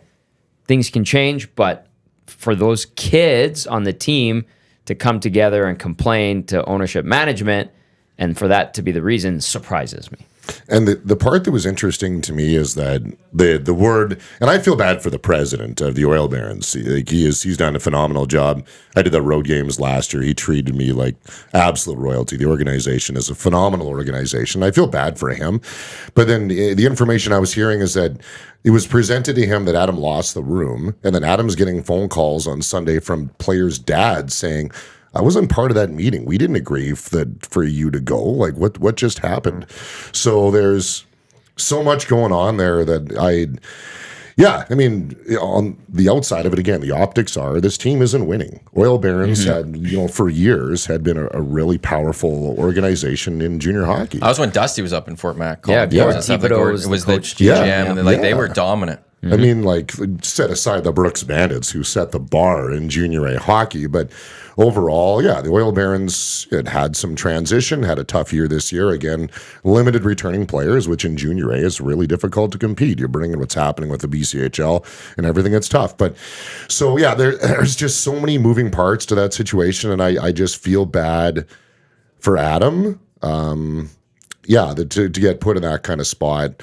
I don't think he deserved it, and there's just it leaves a sour taste in my mouth, and it just makes me wonder. Yeah, in junior A hockey, you don't hear that often where a coup ultimately, is kind of evolves, and were there other people in the organization, past and present, that might have been involved in this? I'm hearing potentially that was the case. So, yeah, it's just there's so much that's surfacing that just makes me go, oh, it's too bad.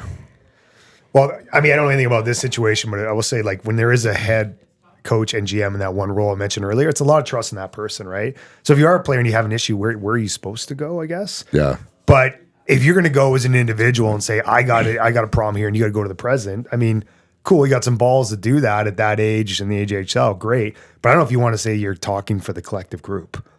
Like, if you are, that's, I don't know, that's really tough too, right? Yeah. But, I mean, I've always kind of said, I think having the head coach and the GM is two different people, two different roles. Maybe that helps in that issue there. I don't know. I don't know the story. Does that happen a lot in AJ? It's more common. I think there's only 3 or 4 teams that have this separate head coach and GM, but usually it's that head coach and general manager in junior A hockey.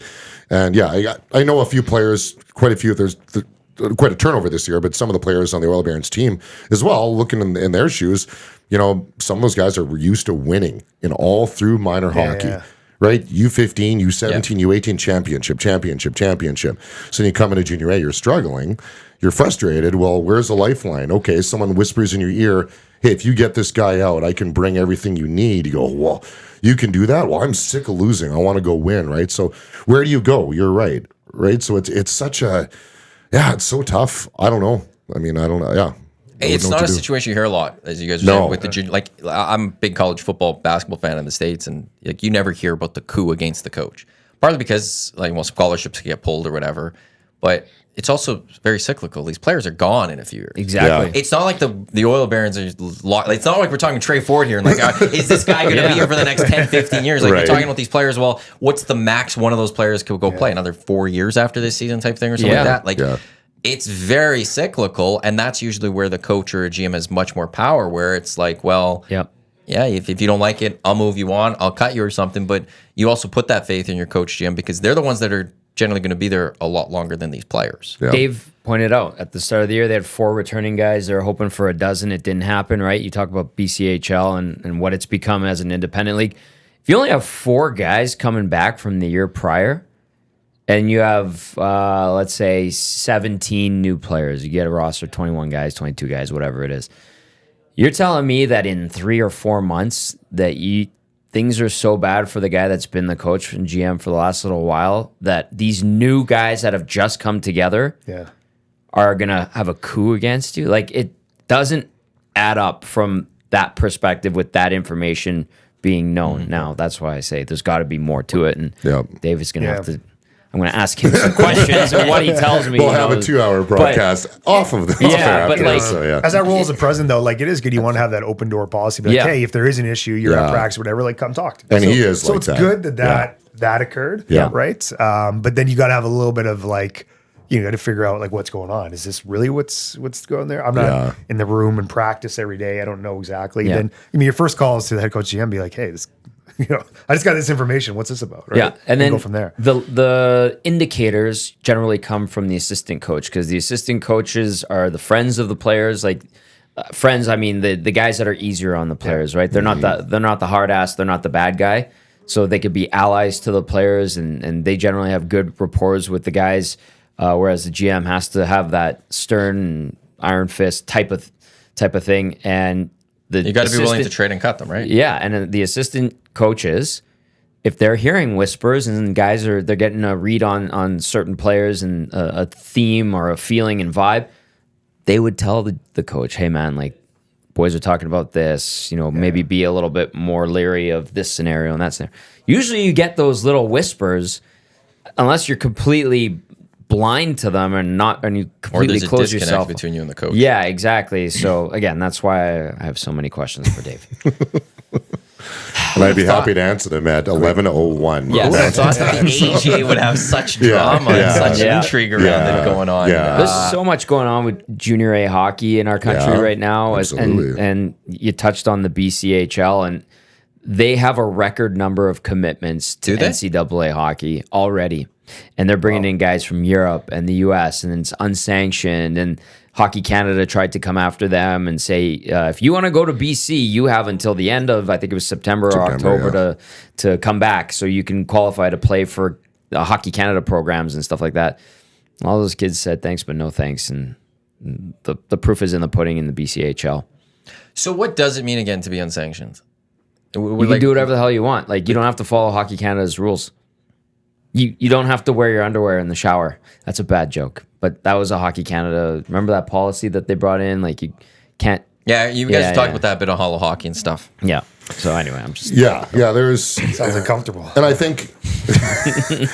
I think junior A hockey is more competitive than it ever has been. You have guys getting drafted. Some guy named Cale Makar, I think, is doing. Who's that? He's doing all right. Came right from the AJ and went right to the playoffs. Yeah, I think he made himself a career. So, junior A is so competitive now, and I think there's a tremendous opportunity for it to grow more and more. And as some of those things happen, players are developing and getting opportunities and getting more and more recognition at a younger age. Maybe they think they might have a little more power, and it's far different than it was 20, 30 years ago, right? It's a different story. So yeah, it's fascinating to me, and because I'm all about, if there's an injustice, you should have the voice to be able to speak up and say, let's fix this, right? But yeah, where's that line? And for the Oil Barons, I feel bad for their president. He's a friend of mine, and it's a very unenvious position to be put in, right? What do you do, right? It's terrible, and I know he's not handling it well. I know it's been tough for him, and I'm grateful for the incredible man he is and the tough decisions he has to make. But so yeah, I wouldn't want to be in that position at all. So and stuff. Who are the top teams right now in the AJ? Brooks Bandits, and of course. So we'll just leave Brooks just out of the conversation. But Sherwood Park, yeah. And when you talk about Edmonton area success stories, here's a team that I think people need to be aware of. Like this Crusaders organization, you go back to the COVID year with Carter Savoy and Mike Benning and these guys that were coming up, and then COVID comes, and there might have been a national championship team there. They're back to where there might be a real powerhouse again, and it's a tremendous experience. Going to watch a Crusaders game. They play with a lot of pace and speed, and they're going to make some noise in the playoffs. So. COVID also affected the Oil Kings at that time too. It's wild that had a couple of hockey teams ready to just go big and didn't get the due that they probably deserve. Well, and the Spruce Grove Saints too have made some big deals at the deadline, and they've perennially been a powerhouse in the Edmonton area since, and they're starting to turn a corner now. Like January 10th trade deadline's coming up in a couple of days, right? It's a junior hockey trade deadline, so that'd be 2 days. And the Saints just also signed, or they've made a deal with the city for a new rink. So it's sticking in Spruce and all of that. So the future of them is it's great stuff. Tremendous Solidified as well. In Spruce Grove. That was Movers and Shakers, brought to you by Marco and Mike Realty One Group Insider, marcoandmike.com for more information. We talked Ross Flats a little bit. Let's get into fresh nets. And you mentioned a bit earlier with Trey Ford has helped out with fresh nets. What is Fresh Nets for those that don't know? Fresh Nets is it's a really simple grassroots program, and it's just on a mission to make sure every outdoor basketball hoop has a fresh basketball net. Nothing drives hoopers like me or anyone who loves playing ball outside than not having a net on a basketball court, right? Whether it's a school, it's a community league court, public court outside. If there's no net on it, you're not even going to try. Right, you're not even going to go shoot around. Funny how that works. It's like a mental thing, right? It's a mental thing. Yeah, and totally like shoot on it, then the ball goes through. You don't know if it actually went in. You're arguing with your buddies. It goes all the way down like to the dirt and stuff. It's just sound. not. Yeah, you don't have the swish sound, right? Like beautiful sound. It's a beautiful sound, right? So it started off a few years ago. Like I just had a ladder and some nets in the back of my car. I was doing it on lunch breaks. After work and stuff, just putting up nets because it would drive me crazy. And then when I went to the Stingers, I brought it kind of with me there, and then we really hyped it up. We started getting players to do it, and then really just like people were reaching out, just like Tommy did one, just guys around town who just wanted to help and support, and like we try to go back to like their old neighborhoods and be like, hey, I grew up at this school, let's go do these hoops there and see if they're good. So it just kind of took on legs on that way, and it's I think sometimes these like charitable programs to give back, like it doesn't need to be that complicated. And the things driving me crazy is like we don't need a big check presentation all the time. I mean, I love the Oilers and their foundation, what they do, but it's just like check presentation. It's like actually get out there and like really do something, right? To me, There's that's a tangible difference. tangible thing. And when you're getting people to support it, it's like, here's what we're actually gonna do. We're gonna go and put nets up at this court, put a little sticker on there, get kids actually playing ball. They can get behind it around where it's just like, I just give money to something and I think it goes here and I know it supports and they need it, but it's a little bit hard to wrap your head around. So that's Fresh Nets, and then really, when I left the Stingers, I took that with me. There wasn't really an appetite for that to continue on with the organization. I said that's great. I'm gonna keep doing it, and then from there, I've been doing it every day, and got Spalding and Sport Factor involved with sponsorship to get the nets on there because they thought it was a really cool program as well. So we're just out banging out as many nets as possible, man, and. I mean, it wasn't winter until like 2 days ago. Yeah. So it was good. It was good to do it, right? It was good, and kids are still using it. And the cool thing is it makes a big difference. Like, I know it sounds like, well, it's just a net, whatever. How much does a net cost, Reed? $10. But you put it up, and then you'll see kids like come from across the street and start playing, right? And to learn basketball, I mean, I grew up playing outside. I would bike down to like Oliver and downtown to play against some guys who were way better than me. When I was a kid, and that's just where kids really started. So if you don't have that, I think it doesn't really go. Hey, I know I got to do it the one day, and we just squeezed it in. It was like, remember we went to the one court, we're like, what's going on at this court? We tried to do the grass court. Yeah, there's one grass court across. Grass? Across from Rosario's bar. Yeah. Kind of, I don't know. Oh, I know that spot. There's a basketball court there? Well, there was a different one. We ended up around St. Joe's because it was close for both of us. Yeah. But there was another one that had a grass court. Well, I know that by Rosario's. I know there's a park. There's a park and it's like a volleyball net and stuff. Yeah. I didn't know there's a basketball court there. Yeah. I'm gonna have to look closer next time I try. It's a grass court. It's old school. Jeez. Reed and I were looking at each other like, let's go somewhere else. But do you get feedback from the schools and the community leagues? Because like you've been like a soldier for this thing, and it's been pretty neat to see. And then where is our youth and minor basketball at? Like, are you noticing more uptake? New Canadians, new Edmontonians starting to take to basketball? Give us a sense of that. Yeah, I mean, one for the Fresh Nets. Like, every time we do it, like I get emails and pictures back from schools and community leagues, and they love it and keep me updated. Like, okay, well, this one's good. We might need to fix this one if you can help out. Or they'll like say, hey, there's another court over here. Do it. And I take these, like, I was in Canmore over the holidays with my family and stuff. So I brought some nets there and put them up there. And then people were like, hey, have you checked out this court? And like sent me a Google like Earth on it so I could find it and do it. And even like I'm going to Boston in a few weeks. I'm going to bring some courts there. Oh, nice. And there's an old high school teammate of mine, Jermaine Buckner, who was an assistant coach with the Celtics. So if we can try to get some Celtics guys or coaches out there, he's with the Celtics right now. It should be a big story. No one's really talking about it. But there's like I know that him, name. There's him and like Jaylen Brown, like working on stuff. Like he's big deal, man. Future EST guest. He's in town, or get him on there. He'd love to realize he's in the NBA and stuff. It's in the NBA. Yeah, I went from Germany coaching with Summer League, and he got on with the Celtics. So yeah, impact there. And then if I go to kind of youth basketball, so I'm coaching my kids' U9 community league team. And we've kind of stepped it up a bit. Yeah, one, I've had more time to do it, but like there's no, so it's kind of weird with basketball. Like they don't start playing games until U11. So they're just supposed to do a practice. So you're supposed to do like a practice once a week from October to March. It's a long season. Yeah. And these kids are like, I want to play, man. Like let's go. We don't need to be super competitive about it, but let's go. So I'm doing my own games off the books Thursday nights. We're inviting other teams to do it, and we make it like we bring music out there. We're doing warm ups, like little halftime show even. But it's.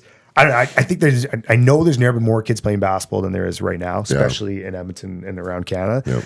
And I know like the Community League Northwest zone that I'm in, I think they've got more teams they've ever had before, right? So it's growing. You know, it's a real. I always say it's a real legit sport. No offense to handball or something, but I love handball. But it's not like it's basketball. Like this is big time, right? And you know, I just think people got to take it a little bit more seriously with it, right? And I think it's incredible what you're doing. I had spent a lot of time working in a youth drop-in center in the Millwoods area that a friend of mine runs that, and he's seen phenomenal feedback from the basketball programs that he's coached over the years. Have you guys ever seen that Last Chance U basketball show on Netflix? I haven't watched it. Yeah, it's good. It's unreal. Yeah. Some of the stories and the coach from there and how he just brings guys in. And like, I just love that concept of you putting up those nets because, again, it's such a mental thing. When you look at what we've gone through emotionally and mentally in the last 3 years, something as small as just you walk by basketball, well, of course there's no net on that. What's my life, right? It's just those things for a young athlete. Well, yeah, I can't have nice things. I go home and there's this, and then dad or mom says this and whatever. It just adds on, right? That's a win for a kid. Walking by a hoop and going, there's a fresh net on that? Yeah. Okay, that's a win. And you start there, right? And then if you've watched that show, there's guys in the backyard, you know, coming off of abuse or homelessness, and he's just working at the rim, and you're building hope, right? I think that's phenomenal. And if you get a chance to watch that Last Chance U basketball show, it's off the charts. I've been recommended it so much, and I just haven't had the time to sit down and watch. But everyone says that watches it. It's a great show. It's really good. And even the football one is excellent. I haven't got into the football one, but yeah, the basketball one is tremendous. I mean, there's such a grind for basketball. Like everyone knows, like the NBA and the money there is crazy. Yeah. Like Kelly Olynyk from Kamloops, BC makes more than Connor McDavid, right? And he might not even start most games, right? Like that. It's so at that level, it's hard. But like before that, and we're talking about like JUCO, like community college in the States, grinding it up to try to get NCAA. Even then to go play overseas, like these guys don't get paid a ton doing that. They'll think like we're playing in Germany or they're playing in Spain or like they might be Division 3 or 4, and it's not a lot of cash, right? So, you know, I know from my experience, guys dealing with the Stingers coming through, like they do it and they grind and they play all year round. Yep. Like Magic used to go to camp in August. You're playing till May, and then you come to the CBL. It's not an easy league at all. It's legit ball. Then you're playing another 3 months, and then you jump back into your training. Like there's no breaks. Yikes, man. yeah. Like that's a grind. But you know, they all see like, hey, if I go G League and I get a 10-day and get called up, like that's the goal. But there's not many spots there, but it's so lucrative in the money there. You got to keep chasing it. Right. Well, the CBL has done a really good job. Like coming in. It's great that Canada has a league that, you know, U-Sport guys, they have something that they can go play in after. There's a next spot for them and stuff. But it's also, I think, great that for the league to have an Xavier Moon. Totally. Because you just said, hey, maybe I can get the G League and get the 10-day contract. Yeah. And it happened. Yeah. That you would like early CBL days. It happened. And make a point. It can happen to you if you come and prove it. Yeah, totally, right? That's just powerful to actually be like, hey, there was a guy you saw playing here in July, and now he's in the NBA, and you watch him on ESPN or whatever, right? Like, that's just a cool story. Like, that was so powerful for me to see that, right? Like, I was part of the rooting for organization him. see it. It was like, this is crazy. When he kept signing those contracts, I'm like, yes, leading the team is going, yes, good game. And we went down to go see him in January when we thought we could get him for the Stingers, and it was like really close, but then he got a 2-way deal, and he's like, I can't walk away from this, man. Like, it's too much money. What do you want me to do? I'm like, I get it. But he was telling me, like, guys were showing up, like a whole bunch of Edmonton fans at Clippers games when he was playing, going down to Ontario, his G League team, just to see him. He's like, I got a pretty big following. I'll just see guys in Stingers jerseys or signs saying they're from Edmonton doing it. So it was cool to see. What would you say about where the CBL is at now after finishing up its 5th year compared to maybe the first couple of years? I mean, it's still on the way up. It's still really a startup. They took some big jumps last year in terms of exposure, notoriety, attendance, all those kind of things. So it's up there, and I think it's really been interesting to see like what the Professional Women's Hockey League's done in a short amount of time, and how something like the CBL can kind of use from that. And obviously, it's men and women, and there's been a huge desire for professional women's sports. But for them to get every game on TSN Sportsnet, like right out of the gate, Air Canada deal, or like Canadian Tire, like all these big sponsors dial it in is really impressive to see. And I think, so then I go to like a basketball lens on that. Say basketball is really focused on new Canadians. I mean, how many people have come to Edmonton in the last 6 months, right? Yeah. And basketball is such a sport that they can get behind that in soccer. So you kind of play with that angle, be like, hey, you know what? Like if your sponsors or people want to get involved with this, like, you know, why don't you support a sport that is really open to everybody, and they can all be a part of it. It's super inclusive, right? And that's what's cool about like Filipino community in Edmonton loves basketball, like loves basketball. To the point they've got 10 leagues of 10 teams each or something crazy. Wasn't it Filipino night, one of the games I went we did to? Yeah. I was like, awesome. hey, but it touches, you know, there's Indigenous ball, there's a huge movement there, Yeah. South Asian, huge, there's a Brown Ballers organization.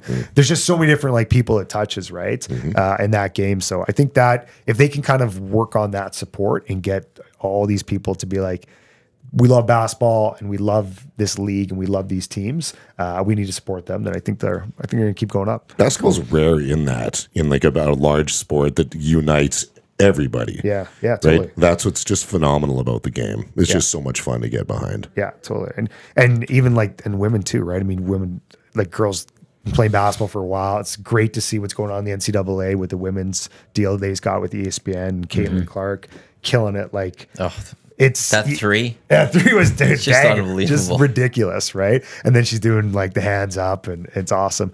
So to tie into all that, and how do you get girls in basketball, girls that will want to get back into sports, and basketball's an easy one for that, and then get them to embrace it as well, right? I mean, the Stingers, I think our audience was actually more female than male, which is crazy to see. Like, go to the Oilers game on Saturday night, I'm like, it was not 50-50 or anywhere close to that, right? Yeah. It's funny you say that. I remember going to a Suns game last January, and it's like that. I noticed that too. Like it's a good mix of the genders there, and it's like the group, the row in front of me was just a bunch of females just all together and stuff, and it's just, I don't know. There's a real love, just that gender, age, everything. You know, ethnicity, all that. Basketball brings just people to the sport right now, and the music helps. I'll say that. In-play music, it is. It really brings a nice little extra atmosphere that's going on. So I'm glad you do that with the kids too. Yeah, and you get that music going, and Yeah. it's a fun night out to go to a basketball game, or a fun day out to go to a basketball game. And you know, there was a lot of buzz about the Riverhawks this last year. There's also buzz about the Stingers this last summer because of what was going on. Good pun. Down at. Gene's not here, man. I didn't even realize I said a pun there. I'm not gonna lie. Okay. Just Didn't flew mean that. right by you. It flew over my head, actually, so I didn't even catch that. Said it. Usually I would have said no pun intended, but like there was like this city, it was shown once again that like there was FC Edmonton issues. Those run deeper than is Edmonton a soccer city or not. Those run 100%. really deep. This summer showed that this city is a sports city because, you know, obviously we support hockey, we support the Oilers, all of that. But the Stingers and the Riverhawks, like what we saw from those was just absolutely incredible. Yeah, and, it was. I just also am glad that like the growing CBL up, is man. a thing. It's a big city, right? A big Like, city, it's and a little for the big country. city. You know, the country in itself, like that we do have a women's hockey league that crosses borders, but a basketball league. We have a soccer league. There's a women's soccer league that's coming. We're actually starting to have our own leagues and not having to send our people to other countries to develop. Now I'm going to throw back in. Last time I was on, we talked a little bit about lacrosse. And how I've been a big fan about lacrosse, and I think it continues to grow. When you talk about uniting some of those cultures together, lacrosse does that. There's a huge indigenous population in lacrosse, which is phenomenal. So, but yeah, on the sports side of things, it's great to see where, you know, COVID just kind of put a pause on all that, and people thought, well, do I want to get involved and whatnot? And a really easy sport to just come and pick up is basketball. An easy sport to pick up is lacrosse. So. For lacrosse, I feel like I'm not following the NLL season that closely right now, but there's a lot of buzz on social media at the very least. That like the attendances that they're getting across that league right now are last year was a huge record right now. for attendance. is unbelievable. And then the Roughnecks are, it had a decent start so far, but even you look at junior A lacrosse where guys are drafted from, there was a phenomenal amount coming out of Edmonton and Calgary teams that are made it into the pros this year. And again, that's local guys you can get behind, right? I think that's kind of been the theme of the entire show so far, is that create a local star, you can follow them on their path and go, man, I remember that guy. I grew up next to him. He was in my community. Now look at where he is. Like, that's what you want to attach yourself to, right? Being on the Celtics, like, it's still gonna blow my mind. That's gonna I'm gonna look into that all day today. Looking at that one. With the, so it was last April, we went to Calgary Roughnecks game because we wanted to see, we're like, hey, what does it actually look like to play an NHL rink? But there's probably only gonna be 9,000 people. Sure. What does that look like? Because we were kind of like thinking, well, how does that go to CBL or Stingers down the road? So I expected it to be half full, and it was packed. Yeah. It was packed. It was like almost 20,000. It was rocking. If you didn't have 2 beers in each hand, like you had to be doing that event. It was a party. It was awesome. And it wasn't cheap too. Like the cheapest day was like $35, $40 really? To get in, right? Wow. And then I just started thinking, I'm like, man, the revenue that this is going through in this league is crazy, right? Like I was good for them to see it and see. They've had it been a while in Calgary, embraced it. And they've built something for a long time in that city, and they won championships in the past. Like is it almost a bit of that mindset if you can detach yourself from this superstar power of NHL or whatever, and go, okay, I'll go watch a basketball game. It's not essentially a professional team. I can still have a good time and enjoy myself, and maybe even a better time. Experience, right? Oil up 3-0. Oh, they lost 7-3. They got 6 goals. That ruined my night. Go to Stingers game. It didn't really matter to me. Yeah, it matters if they win or lose, but it's less about that. It's about the whole experience. Not as much, right? Riverhawks was the biggest one. I think went to games this year. I don't think anyone, if you ask people, what's the Riverhawks record this year? Or like, how are they? No one would know. Did they even win? Did they win that game? Absolutely. What was the score? I don't know. And but it's just, but then you're able to attach yourself to local athletes. You can have a good time, have a couple pops. You didn't spend $4,000 on a game. That experience, right? Like I was actually AJHL shout out. I was in Canmore on Friday at the Eagles Green Valley game. Eagles weren't that great, and they didn't do a lot in the arena. It was like it was sold out, but they didn't do a ton there. But one of the best things that kids, before they go on the ice, they all get to like dap the player. Right. My kids loved it. Like that was like the most amazing experience. They had to buy a couple of hoodies and then like all that kind of stuff. And now they're talking about like the Calmore Eagles, right? That little thing, that engagement is so huge for it, right? And when you have kids and they can do that, it's like it's a whole nother thing. And now you're bought in. Okay, I have a couple things about that. So Riverhawks, like you're watching guys that are they're basically extending their season, right? And they're getting ready to go back to college or whatever. So it's a short season league. It's good ball. You see some prospects that are going to get drafted eventually to the MLB. But you talk about the kids, like they love going and running the base paths. They love the cart with the Riverhawks hat on it and driving around the outfield with it. And then if you're a parent or you're just someone that like wants to go spend an evening at the ballpark, you do crush a couple of beers from Alley Cat, and you sit in the sun and then you watch some base. You hear the crack of the bat. Oh, that was nice. Then you go back to your conversation. It's just a good vibe. And then the Stingers, I remember the 2 games I went to last year. Home opener, I think it was the loss to Calgary. Where they were up big and Calgary made a huge comeback. I think it was a record. Yeah, and so many free throws got missed that night. I remember the crowd being so disappointed. People care. Like people really, really love that team. And then I saw them later in the season against Scarborough. Good tight battle, right down to the wire. And the Stingers ended up losing that one as well. And I remember the vibe from the letdown from the crowd because they are so behind that team. They're keeping tabs on that team. It is really neat to see because it doesn't always have to be the Oilers. It doesn't always have to be and obviously the Elks, with them being so bad the last few years, they kind of fell out of favor from people. So I'm just like, oh, look at my city. Like, this is great. This is awesome.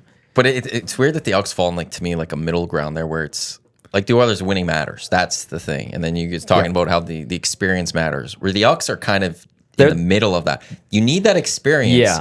but they can't afford to lose football games. People get mad. It matters there. But it's also, you need the experience. Like, they fall into this gray area where it's like, if they go all in, if it's only about entertainment, I don't think you could do that because the city cares too much. There's too much history. The victories matter, but you can't only focus on the victories because people want a good time. Otherwise, they're not going to show up to Commonwealth. The Elks are the perfect storm, and in a negative way. Yes. Right? The COVID years, missing a full season in 2020. They've had so much. Losing franchise quarterback, and then bring in Trevor Harris. He walks.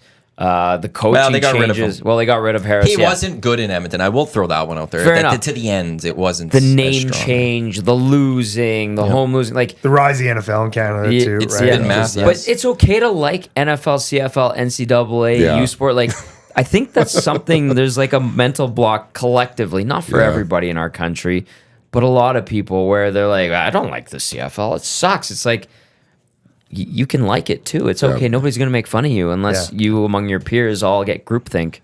And if you like the CFL, it's okay to like the NFL. Yeah. You don't have to hate the NFL if you like the CFL. They're not against each other. The NFL doesn't even...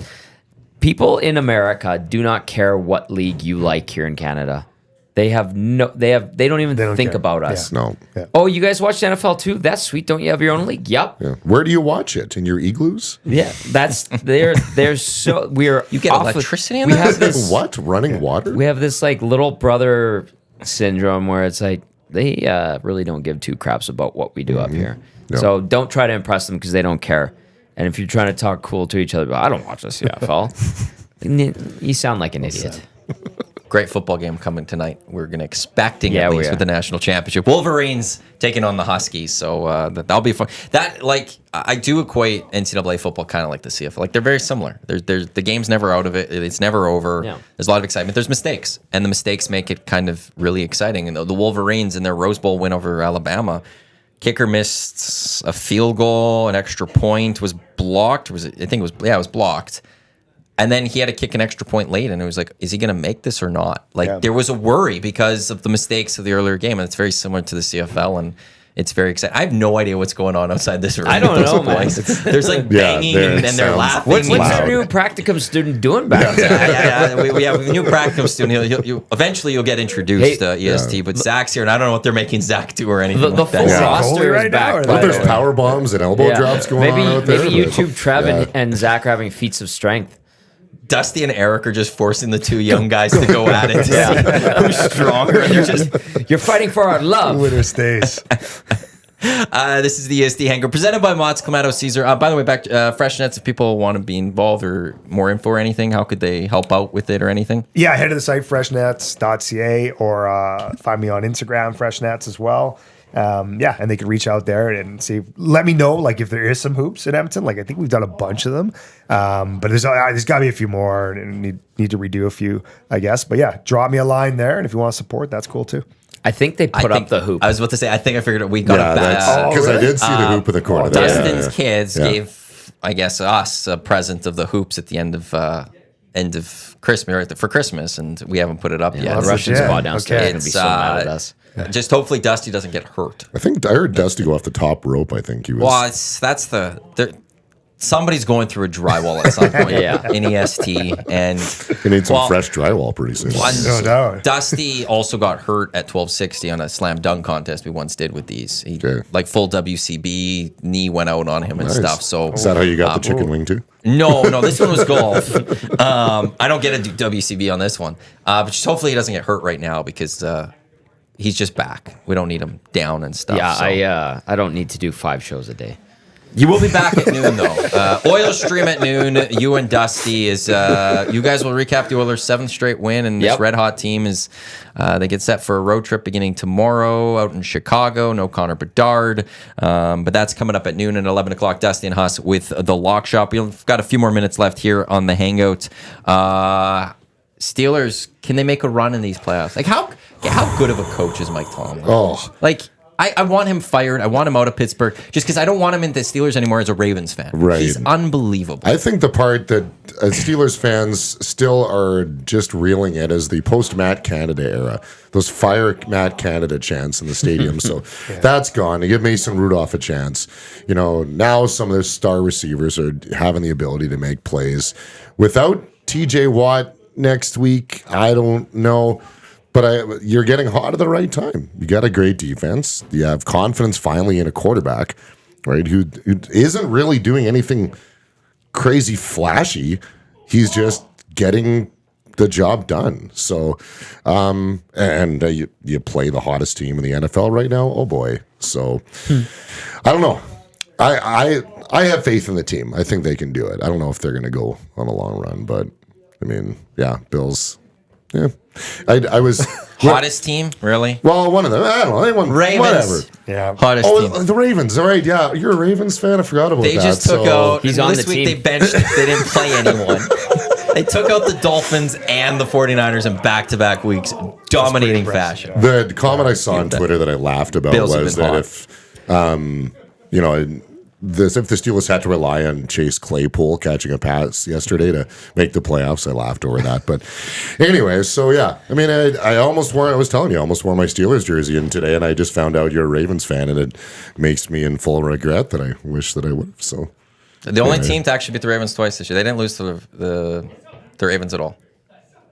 Pittsburgh Played them twice and beat them both times. This last weekend, the Ravens. Is that a fact? That is a fact. That is a fact. Maybe they'll play. If you guys win, we'll get that second or Kermit the third Frog. matchup this year. Yeah, We'll see how it goes. I caught it. Do you I have an respect NFL that team? very much. You into the NFL? I'm more CFL guy Yeah. for sure. I'm a big homer, so with the Elks, that's my team. That's your team. I always thought it was a little interesting. Some people just jump on an NFL team and they'll be like, "Yeah, I'm a diehard Chiefs fan," and then they give me the backstory, and I'm like, "Well, my dad's buddy gave me a jersey when I was 2." I was like, "This really?" Yeah, that goes back to like the. Huh? That's how. And now you're That's like how it works in the diehard, NFL. and you got the whole man cave decorated, and your only trip you do a year is spend ridiculous amount of money. I'm like, okay, that's cool. I never really got that side of it, right? And then I'd be like, well, hey, I got great tickets. Let's go to the Elks game. Yeah, I don't know about that, man. I'm not into that. I'm like, all right, well, I'm gonna have a good time. Reed just summed it up. It's so I think there's a lot of that. So I don't have an NFL team. Love the NFL. It's great. Amazing product, amazing business, all that. It's mostly, I think, fantasy football that really got me Yes. in NFL. Because I'm not that, I'm more of a CFL guy myself. And I dabble in NFL, but it's the fantasy football that really hooked me into it. Fantasy football and gambling. Yeah. Those are the changes I've seen. Because I remember growing up, going to school, I was an NFL guy. Love CFL, love NCAA. Like, football is my favorite sport. I'd buy the Madden games and play it. And no one else, like, none of my schoolmates cared really about the NFL. Yeah. I was like the only one. And then the 2010s kind of hit. And fantasy football really shot up, but so did gambling. And that's what's drawn people into the NFL. And why I think in Canada, you've got so many people just focused on the Shield, and this is the greatest league ever. It's because, well, how many fantasy leagues do you run? Or are you part of? That's kind of what it comes down to. Yeah. It's the easiest one to be a fan of too, because it's like I got to be one day I'm watching the games. Yeah. I got recaps all week that I can see, and I can pretend like I know what I'm talking about. Yeah. I got the analysis. I listen to a half an hour show before. Like, to be a fan of like baseball or basketball or hockey, like you're every day watching highlights, invested, stat right? line. Yeah. Like it's a lot of work. Yeah. NFL fan, I always thought I was kind of the laziest fan. So I show up and I watch all Sunday and I listen. Well, and that's the other part is you can make an event every Sunday. Yeah. You know, it's hard to make every Oiler game an event with your buddies or something like that. There's no regular, like, every Saturday we're going to meet. Yeah, yeah. Well, because they don't play every Saturday. Yeah. No. Whereas for, 17 of 18 weeks, you could settle in on a Sunday. Everyone has their own team that they're watching, and you could flip through, 8 morning games and 4 afternoon games and just get absolutely, have a great It's the genius of the NFL, day. right? And It's that's why the they thing. made it so easy. Yeah. And I know guys. I have friends that like they'll have 20 people over, girlfriends, wives, and the boys, and they'll have like 6 TVs going at once. Yeah. The whole day, and then it ends with Sunday Night Which is Football, cool. and it's like, Which is wow, really cool. and they're committed to it. There's always like at least like a dozen to 20 people there, and you're like, this is very impressive, but yeah, you're right. Sunday, that's the day you can do it. And then CFL, it's with a few spread teams. out, It's yeah. all spread. So you can watch every game. They're all primetime games. Yeah. But there's no way to, let's all hunker down on a Saturday and watch. Now they start every so often in the Doubleheaders. second and half of the season. You got the triple header, Yeah. Super Saturdays, or whatever they call it, love which is the great. Saturday. Like if you had Friday night football and then 3 games on a Saturday morning, right, afternoon, night. Yes. You could even tailgate. Like the Elks have a great little tailgate there. You could start Awesome. that early and made that sort of your routine. Like CFL should copy more college football than NFL. Like that's what agree. they need to become. yeah. Like Yeah. get fans involved, the community involved, rally behind your own town and your team. I'd love to see that. One team has a bye. That's how you do Good it. point. They did a good job, I think. Like their schedules now is kind of broken into two halves in a sense. There's pre-Labor Day, which this summer I think almost every week is Thursday, Friday, Saturday, Sunday. So there's game every day, and I think the Sunday's a great game. It's did really well, I think, in Edmonton for attendance wise. For the tailgating, you could go during the afternoon into the night and all of that.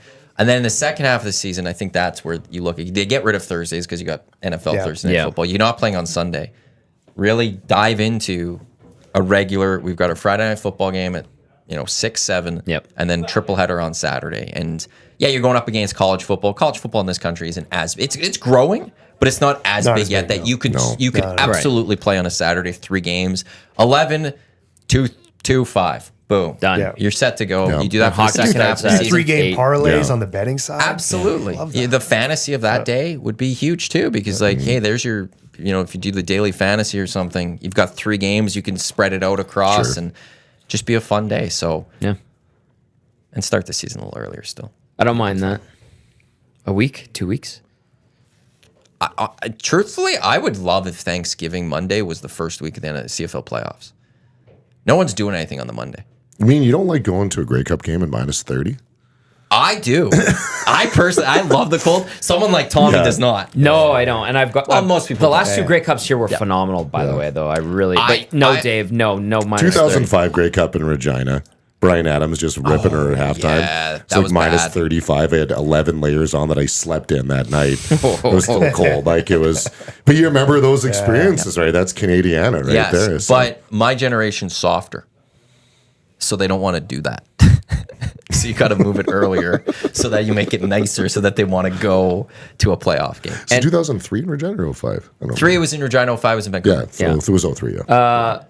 Your generation, you're of my youngest brother's ilk. You're, I think, I'm still part of you. You're part of. We're millennials together. Okay. But I'm closer enough. on that next generation still. Yeah. And my, I'm gonna throw him under the bus here. I love him. Oh, you guys are you guys are back to being good. We're on good terms now. It's You're great. gonna ruin it. It was a one. No, but I'm just using this as an example for that generation. You say, hey, it's Grey Cup. The day starts at, I think it was +2 in 2018 when we had the Grey Cup here last. It was nice in 18. It was a very nice day, and it was going to dip to about -3 for game time. And I was like, all right, Paul, I'm going to go pick up some base layer stuff. There's a sale at, Mark's or whatever. You want me to get you anything? No, man, I'm good.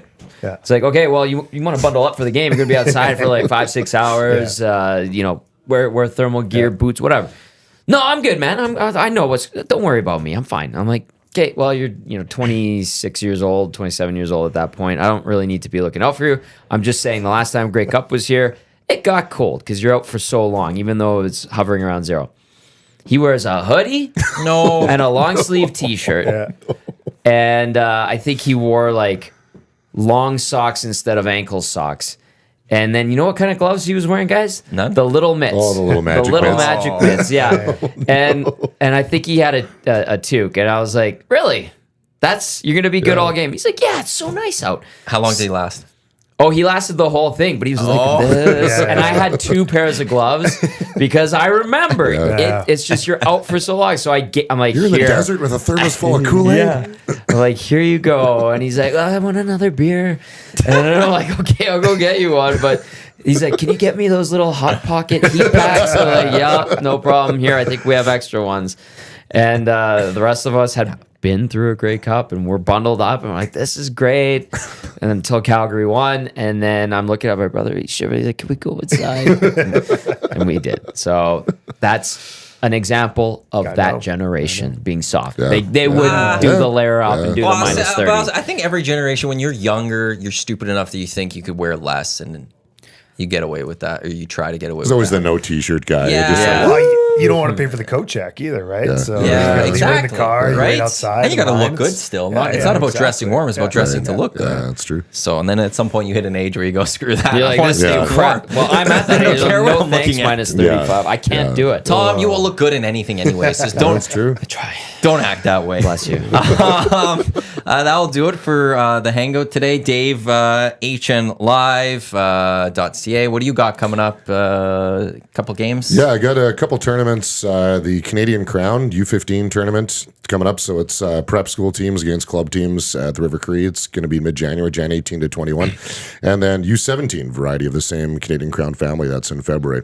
So it's going to be awesome. We love working with NAX. They're an incredible group of people, and their teams are always high-powered. And so, yeah, U15 is going to be a kind of a preamble to what the Western Hockey League draft is going to look like in May, because that's one of those tournaments that kind of showcases that. So, yeah, and then we just finished a couple crazy months off with Hockey Canada, the U17 and the World Junior A Challenge and Para Hockey Cup, and jazzing up for spring with the TELUS Cup and the Esso Cup and the Centennial Cup. So this is kind of my slower time right now, hence I have a voice and I can nap and I can hang with my buddy Iwanyk here on a Monday morning. And then when it gets into March and April, I'll look at what day is it today? Oh, it's October. Okay, I thought it was April. So, yeah. So anyway, that's kind of what's been happening. So, and Reed, thanks for coming in. Your debut on the Hangouts, and what do you got coming up?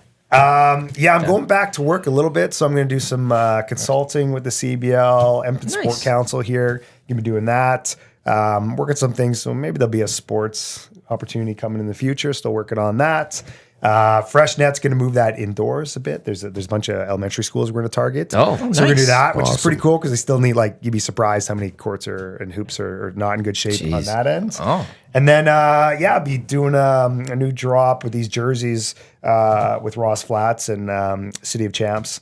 Be doing that in the next few months too. So lots on the go. Staying busy, man. Even though that's a prototype, yeah, it looks really good. Yeah, I know they're gonna come out great then. Like, but if the quality is a prototype, it's I've never done it before too, right? Everyone's asked for jerseys, so I'm looking forward to it. It's gonna be great. Well, gents, thanks for coming in. Tom's doing a show with you again. You're back at noon with Dusty for the oil stream. Lock Shop, though, coming up next with Dusty and Huss. They'll recap the weekend in sports, look at the national championship tonight, look at the final weekend of the NFL regular season, maybe some puck picks and things like that. That's all coming up next here on Edmonton Sports Talk. On behalf of Tom, Dave, Reed, I'm Matt. Thanks for tuning in to The Hangout. Enjoy the rest of your Monday. Lock Shop coming up next.